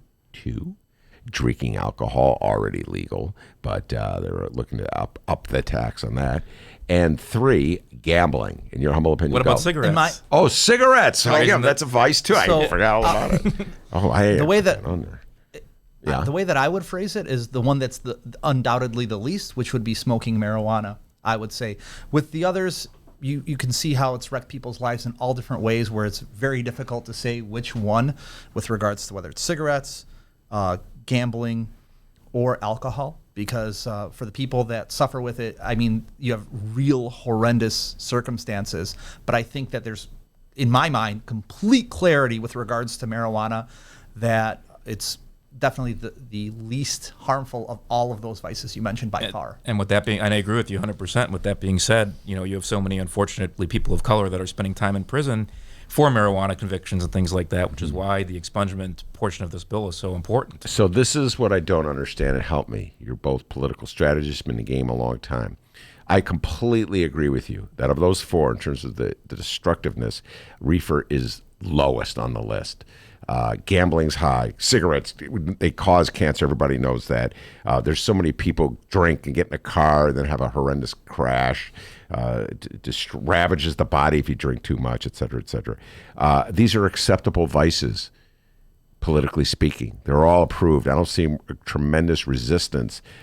Why, in your humble opinion, is there so much political resistance to legalizing the one vice on the list that's the least destructive? Because there's been such a long-standing tradition of demonizing it, right? And it's had, its origins are racist, right? And also, going back to after Prohibition, right? Looking for a new sort of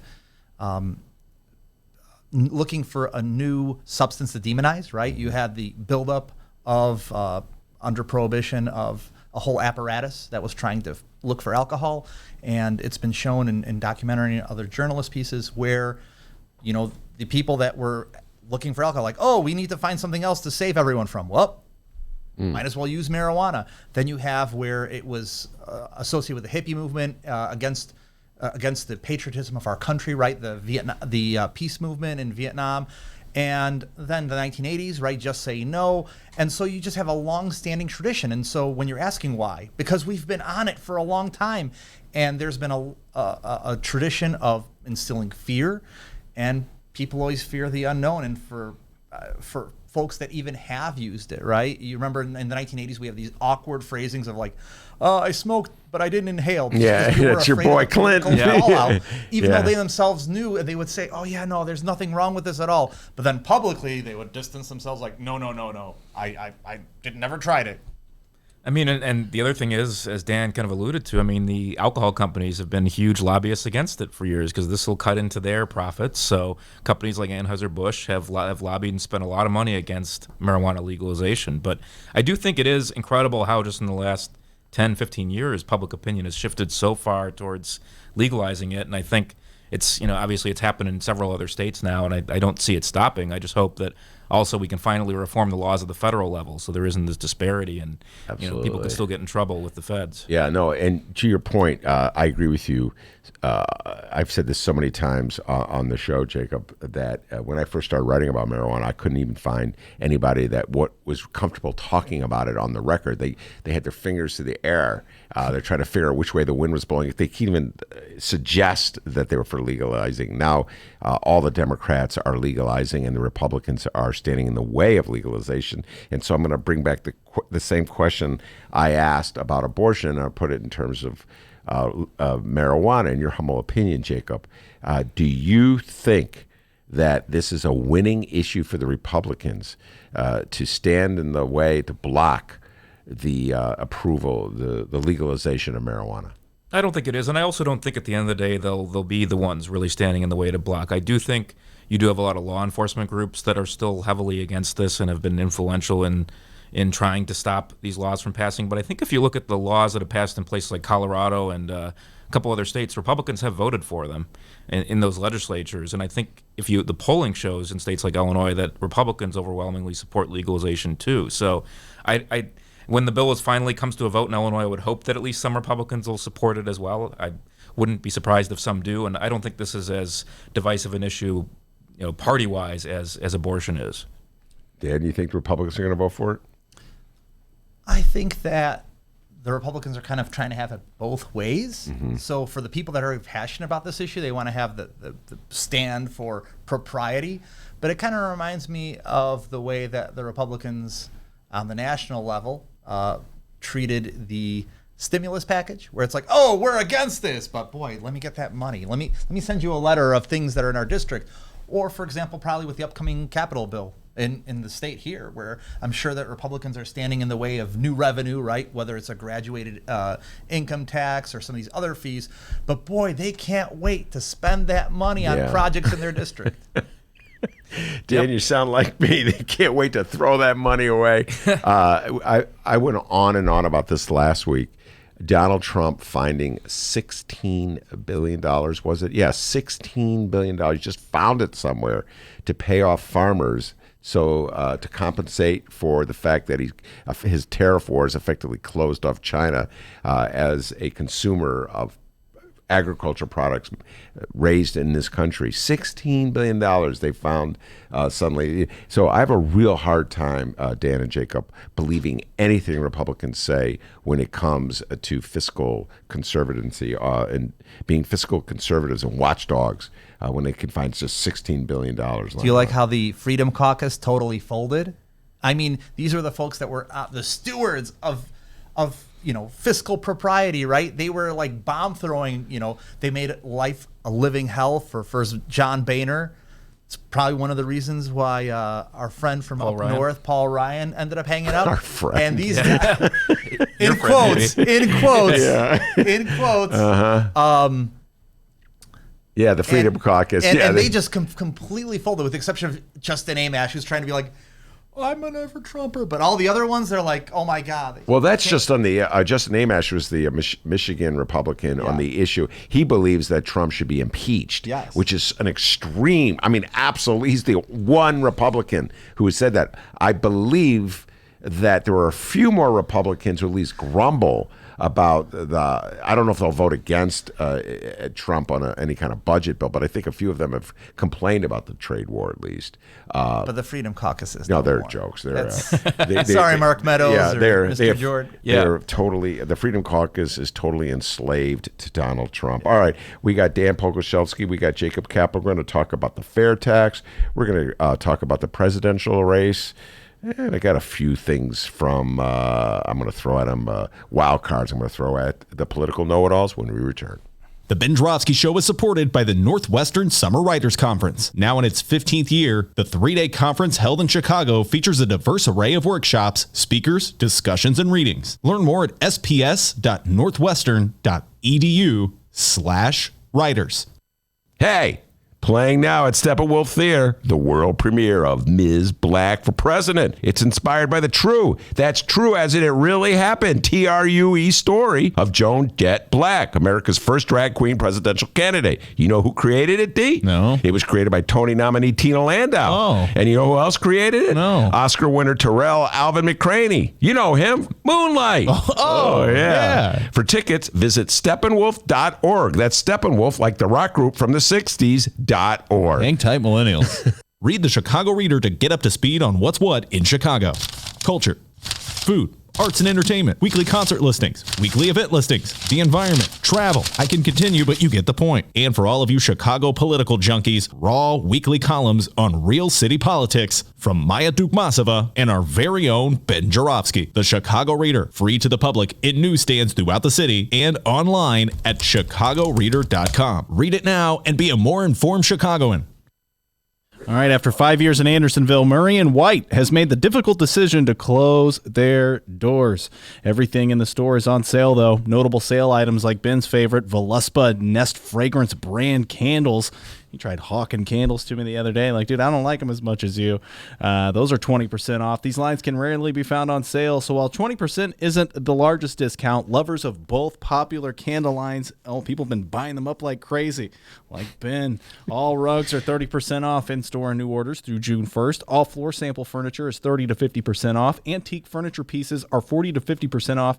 Pillows, 40% off. Picture frames, 40% off. And jewelry, 40 to 50% off. Mirrors and wall art are 30 to 50% off. Home decor and accessories are all 20 to 60% off. Lamps, 50% off. Some fixtures and lighting also on sale. A lot of deals going on. Probably out of candles by now because Ben shows up every day. But hey, who knows? Maybe there's 2 or 3 there. Once again, after 5 years in Andersonville, Murray & White have made the difficult decision to close their doors. But go there now, Andersonville, Murray & White, because everything is on sale.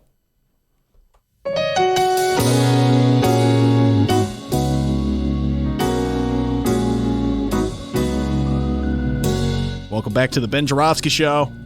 Mr. Joravsky, take us home. All right, we'll do the super cool music means we're almost over, but we got we got the know-it-all still in the studio, so we're not done completely yet. By the way, that is Danny Pogorzelski playing the organ and Jacob Kaplan playing.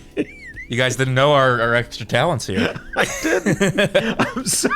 He was doing air organ. But I saw Joey DeFrancesca this weekend at the Jazz Showcase. Man, can that guy play the organ. He really can play the organ. Shout out to Joey D. All right, got a bunch of questions. I'm not done asking you guys yet. Fair tax is at the top of the list. And I know, young Daniel, you keep tabs on what the state legislature is doing. So we've talked about this already with Tina. The House of Reps voted for it, the senators voted for it, and now it goes on the ballot, and the voters of Illinois get to vote on it. You think it's going to pass? If Pritzker opens up his wallet and we work it, we better. Yeah, I mean, I think this is his top priority, and I think he'll spend, whether it's himself or through super PACs that are set up. I bet this could cost more than the governor's race did, but there's going to be a ton of advertisement to promote this. And just so people know, you got to get 60% of the vote. You do exactly. So it's not 60%. Just one more. You got to get 60%. Exactly. Yep. And you're going to be up against. I'll tell you the forces you'll be up against. The Trib editorial board will be against it. Every Republican in the state of Illinois, what a bunch of hypocrites. They'll be against it, right? Okay, Yep. Bunch of hypocrites. They love spending money, but they don't want to raise money from the rich donors. And let's see what the business, the civic community. I hate to use that word, civic community, but in Chicago, I presume they'll be against it as well. The corporate community in Chicago. Yeah. So the thing that I'm worried about is that, especially since this is a higher threshold, and I mentioned this to Jacob, with Pritzker's political operation the last time around, you had a lot of folks that were from out of town that weren't local, and they prided themselves on being able to get outreach into hey, I was looking in my Pandora, all of a sudden I got an ad for J.B. Pritzker, right? And talking, and that's great. Yeah. But when you're talking about 60%, my worry is when you look at Illinois is a very diverse state. I mean, we have ethnic media when you're talking about television, not just for the Polish community, which I'm familiar with, but also with regards to the Asian community and South Asians and the like. And my fear is that something that a local operative would know, which is hey, you want to hit all the ethnic groups, especially 60%. This isn't just, getting over 50%. That you're really going to need to do that. And my fear is that Pritzker's political operation might not be knowledgeable enough or astute enough, hey, you better hit all of these little check marks because you need to make sure you get at least 60%. in other words, more of an old school operation as opposed Correct. to a newfangled. What's your thoughts on that, Jacob? I agree, and I think and hope that JB or his super PACs that he set up would be cognizant of that fact. Because I think it's true. It's all hands on deck. We have to use every route possible to get out the word that 97% of Illinoisans will see a decrease in their income taxes if this passes. I mean, it's only the top 3% of the state that's going to see an increase, but that's going to raise all the money necessary to fund the programs and the state government that we need. So, I mean, this is a win-win if the message gets out. Now, how do you think the presidential race will impact this? Because, again, this is going to be in the ballot in November 2020 when Donald Trump is up for re-election. If this were 2022, I'd be worried. But since it's 2020 and there's going to be huge Democratic turnout, I would presume, though, again, don't want to predict at this point, but I think all signs point to that. I think that's a huge advantage because Democrats overwhelmingly, the polling shows, support this tax. So I think that's why it's great to have it on the ballot for November 2020. But that's why we need the messaging, and we need that messaging to be diverse. We need that in languages from Gujarati to Spanish to Japanese and Korean, Polish, Ukrainian, and what have you. We need it everywhere. All right. We'll be talking a lot about this. We have almost over a year of conversation, a year and a half of conversation about this. But you got to give a shout out. You got to give Pritzker credit. He got it through the House. He got it through the Senate. And I think it answered the question. Mark Wick and I have had this conversation many times when he comes on the show, Kelly Cassidy. Who is more powerful in the state of Illinois right now? House Speaker Michael Joseph Madigan or J.B. Pritzker? And I think J.B. Pritzker is showing he's got quite a bit of power because in the past, Madigan has been very reluctant to put this on the ballot. Young Daniel, you agree? I wouldn't say that in this case because I think that you have where both of them are working together on this. I think if Madigan was opposed to this, we wouldn't have had it go anywhere. I'm not aware of Pritzker having done extensive lobbying on behalf of this. And I think that he was relying on whether it was the main sponsor, so people like Representative Martwick, or the speaker or other folks, but I'm not aware of, at least to the best of my knowledge, the governor having come in. And I think that extrapolating that, oh, well, this means that Pritzker is more powerful. No, they're working in concert. Jacob, do you agree with him?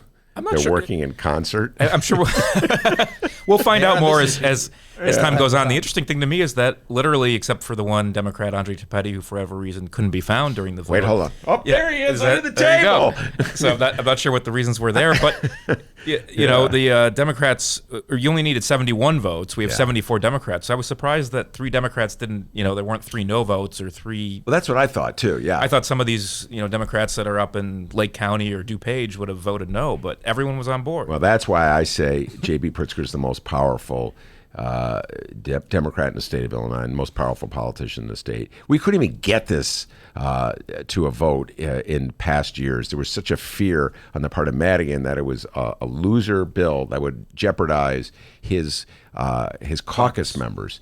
And I think it was, I owe this to Terry Cosgrove. It's not my idea, but Terry Cosgrove made it clear. And Martwick also came in here and said the same thing, that with a billionaire who can fund a lot of campaigns, give a lot of money, he can assure some of these Democrats in swing districts, I got your back. Sure. You get what I'm saying? Or if they lose, he can put them on the payroll. There's always that. That happens. Both Democrats and Republicans do that. Oh, absolutely. Come on. So, all right. So that's the fair tax. We got a lot to talk about on that front. Let's move to national politics. Cannot let you escape with some national political talk. 2 huge issues that Democrats are dealing with now. One is the impeachment issue. Every single person that comes into the studio, I ask them, what do you think Nancy Pelosi should do in regards to impeachment? So I'm going to go immediately. Young Daniel, you're first. Go. I think at this point she doesn't really have a choice but to listen to the members and to listen to her party. I think that it's reached a crescendo where she really has no alternative but to impeach. Or at least start the hearings. I mean, you asked me this last month. I think we should start impeachment hearings. I think the Congress isn't doing its job if we don't. I think the Democratic caucus in the House wants this to happen. So I think ultimately it's going to. Well, the big concern by Democrats on this front are, again, the aforementioned swing voters. By the way, I can't even think of them as real swing voters. Let's think about this. They're going to be offended by an impeachment of Donald Trump for colluding with the Russians, but they're not going to be offended by criminalizing abortion. This seems to be the strategic view of the Republican Party, and to a certain degree, some Democrats seem to agree. Follow me on that? Yeah. They're not going to be offended by criminalizing abortion in suburban swing districts in, let's say, Ohio or Michigan or Wisconsin, but they will be offended if we, try to impeach the president for breaking the law? I don't get it. I don't get it either. I mean, it's to get back to what I had said earlier, it's not about sound, thought through strategy. It's about throwing the kitchen sink and hoping that something that they've done in the past will work again. Well, by the way, folks will be having Monroe Anderson, and I think Atibu Buchanan will be coming on tomorrow to break this down, much more detail about the case against Donald Trump for impeachment. That'll be tomorrow. All right, now, the Joe Biden question. I have not asked you the updated Joe Biden question. Joe Biden is extremely unpopular with many of the people who listen to our show.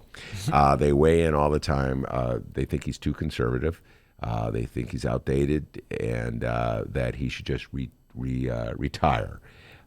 He happens to be, as last I saw, the front runner in the earliest polls for the Democratic nomination.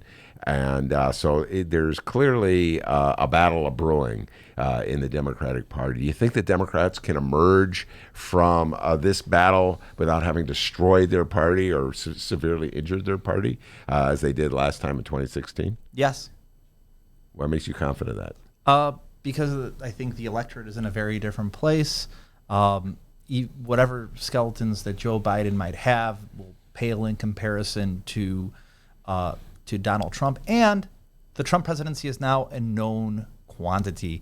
In 2016, that wasn't the case, and of course, I have my own partisan leanings, but I strongly suspect there's a lot of buyer's remorse by people that voted for Donald Trump, and I think that was evident in 2018 when a lot of areas which had been Republican for a long time ended up swinging towards the Democrats. Mm-hmm. I agree, and I think there's no doubt that the Trump camp is most worried about Joe Biden. They've been pretty public about that. Trump has been attacking him left and right. So if Joe Biden's the nominee, I will happily support him. The party will happily support him. I think Democrats overall will. I think we'll support whoever the nominee is. I mean, there's still many months to go. We'll see how he does in Iowa and New Hampshire and everything else. Now, speaking of some of the bizarre things that Donald Trump has done in regards to Joe Biden, tweeting when he was in Japan just last week, and saying essentially that the North Korean dictator is preferable to him in some ways than Joe Biden. I don't even know what to say. I don't know what to say either. I wish that I could ask that question to Stephen Moore. That's what I would love to do. Is like, Stephen Moore, what do you think about this? Donald Trump and Kim Jong-un on the same page. Yeah. And I just like to see him wiggle and waffle. Yeah. I mean, it's just, what can you say? It's bizarre. Yeah. Well, that gets me to the, as I told you guys in the break, and I said earlier in the show, most of the weekend I was reading Seymour Hersh's book. Seymour Hersh is a great investigative reporter. It's called Reporter. And it talks a lot about the crimes committed by presidents throughout the 70s and the 80s, and the 60s as well. And I came away thinking, this is going to sound really bizarre, that in some ways Donald Trump is not the most deranged president that I've lived under my life, my existence on this planet.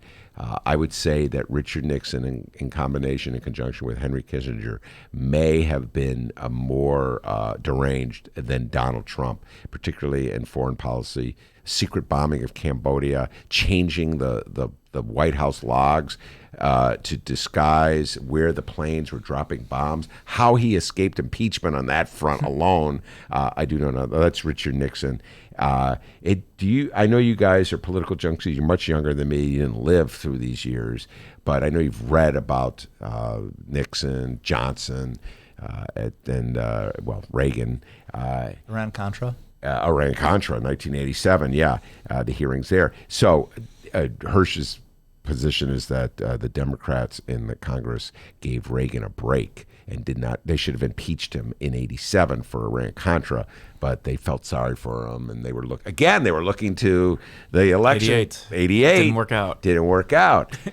They held back. So, as students of American history and passionate political geeks, what's your opinion? Who is the most deranged president, in your humble opinion, of the post-World War II years? I mean, Richard Milhous Nixon. You have a person who historians are, to the best of my knowledge, pretty much in agreement with, committed treason for partisan aims to assume the presidency, thwarted successful, at least in my understanding, peace talks between the North and South. So not only do you have Vietnam. Mm-hmm. So not only do you have the fact that he did this for partisan advantage, then think about the fact of all the folks that died in those years from 68 to 72, the young folks from places like Chicago, Topeka, Kansas, and all over the country. That's a very high level of, when I'm the king, that'll just justify everything. Kind of reminds you, I don't know how many Game of Thrones fans there are here, right? But Daenerys Targaryen going up there and being like, oh, well, it's not bad if I do it. Mm-hmm. If people have to die, well, it's all for the cause. Yeah. In other words, his political victory was more important to him than the lives of thousands of Americans. And justifying it and really explaining it to themselves and having such a high view of themselves to be delusional that cost of those other people's lives would be remedied because there'd just be such a great leader. Mm-hmm. I totally agree. I think I would have to go with Nixon on that one. And here's the thing. People love nowadays to make the comparisons between Nixon and Trump, Watergate and everything else. And there are some similarities, but at the end of the day, Nixon was just so much smarter than Trump is. I mean, Trump is just kind of a buffoon and doesn't really know what he's doing. But imagine if Trump was as smart as Nixon. I mean, that's a scary thought. I mean, Nixon, did these things and he knew exactly what he was doing. He was, completely paranoid and, I mean, just overall, I think insane is the right way to put it. I mean, no doubt he did some good things as well. I don't want to say his entire legacy is terrible, when you talk about the EPA and the environment. But generally, yes, especially in foreign policy, did some terrible things, and I don't think the comparison with Trump is there. Yeah, well, I get in foreign policy. I think Trump has been obviously more restrained than Richard Nixon. On the environment, you mentioned the EPA. The papers are filled with stories today about how Trump is trying to effectively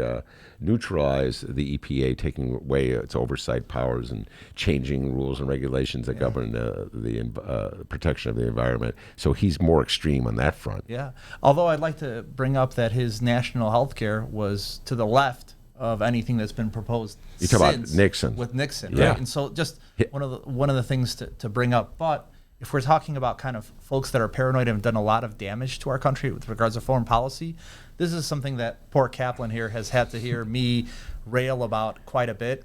I cannot digest that our national airport is named after the Dulles brothers. And you have where the suburbs named Dulles. I mean, these are people that did irreparable harm to our country. Definitely a blemish on Eisenhower's presidency. And for folks that feel the same way, I would definitely like to see that airport renamed for anyone but the Dulles brothers. Wait, which airport is in Washington? In Washington. Not national. National's after Reagan. But I was going to say, yeah. Okay, yeah. But the main international airport of the nation's capital is named after. Now, Dulles. why do you feel the same way? I do. I don't think. Why? Explain to listeners. Because the foreign policy was. I mean, it's just everything that went on is terrible if you look at the legacy and all that. So I don't know. I mean, naming it's. Anytime you name an airport or something after somebody, and at the time their legacy can, after things come to light later on that you learn how these people really are. So I don't know. I think it should be changed. A whole slew of coups, both in Central America, Latin America, also the many foreign policy analysts, when they talk about how the theocracy came to power in Iran, trace it back to American involvement under the Dulles brothers in Iran. And so, on a whole slew of issues, these are people who, thinking that they were doing things that were good, did a whole bunch of harm to us politically and to our reputations. And we're still suffering those consequences. They definitely should not be honored with having an airport in our state, our nation's capital. I have to think about this in general, naming anything, any major airport after someone famous, as opposed to just having it, LAX, or what I'm saying, something just linked to the city that it services. I'm not quite sure why we should honor anybody. It's politically volatile. Like Louis Armstrong Airport in Louisiana. Okay, I could buy Louis Armstrong Airport. All right, or Chopin in Warsaw. Is that what it is in Warsaw? Warsaw Chopin. Man, the stuff and I'm like Cliff Clavin. But anyway, I'm sure we'll be discussing these airports the next time you're on the show. Jacob Kaplan, thank you so much. Dan Pogorzelski, thank you as well. Also want to thank Tina Sfondeles, the Chicago Sun-Times political reporter, stopping in briefly before she heads off to Springfield to cover the last few days of the legislative effort. And my God, it seems like about a long time ago, Maya Dukmasova from the Chicago Reader was in here talking about tomorrow's big meeting of the city council. Right, D? I believe the correct Russian pronunciation would be Dukmasova. Yes, Dukmasova. It's actually Dukmasova. Oh, no. I stand corrected. Yeah, you're right. You're absolutely correct. Maya's upset at me Polish again. accent. Leah, great job. Thank you for doing the wonderful job you did. And of course, the man, the myth, the legend behind the board, Pride of Joy of Alton, Illinois. Boys, did you know that down in Alton, they call him White Lightning? There you go. Biggest thing since Jesse White. Yeah. There you go. From the American Bottoms himself, yes. Dennis Shader. Give yourself a raise, young man. Take it out of petty cash. See you tomorrow, everybody. And remember, you can download previous Ben Joravsky shows at both Chicago Sun-Times and Chicago Reader websites, chicago.suntimes.com/Joravsky, chicagoreader.com, and wherever else you download your favorite podcast. Remember, we are having a caption contest at the moment on the Ben Joravsky Show Facebook page. BENNY, the letter J, show, at Benny J Show. Look for us. It's a Mayor Rahm and JB Pritzker caption contest. Leave us your captions at the end of Thursday's program. We will announce our 3 winners, and those winners will get a pair of tickets to see Cirque du Soleil Volta at Soldier Field.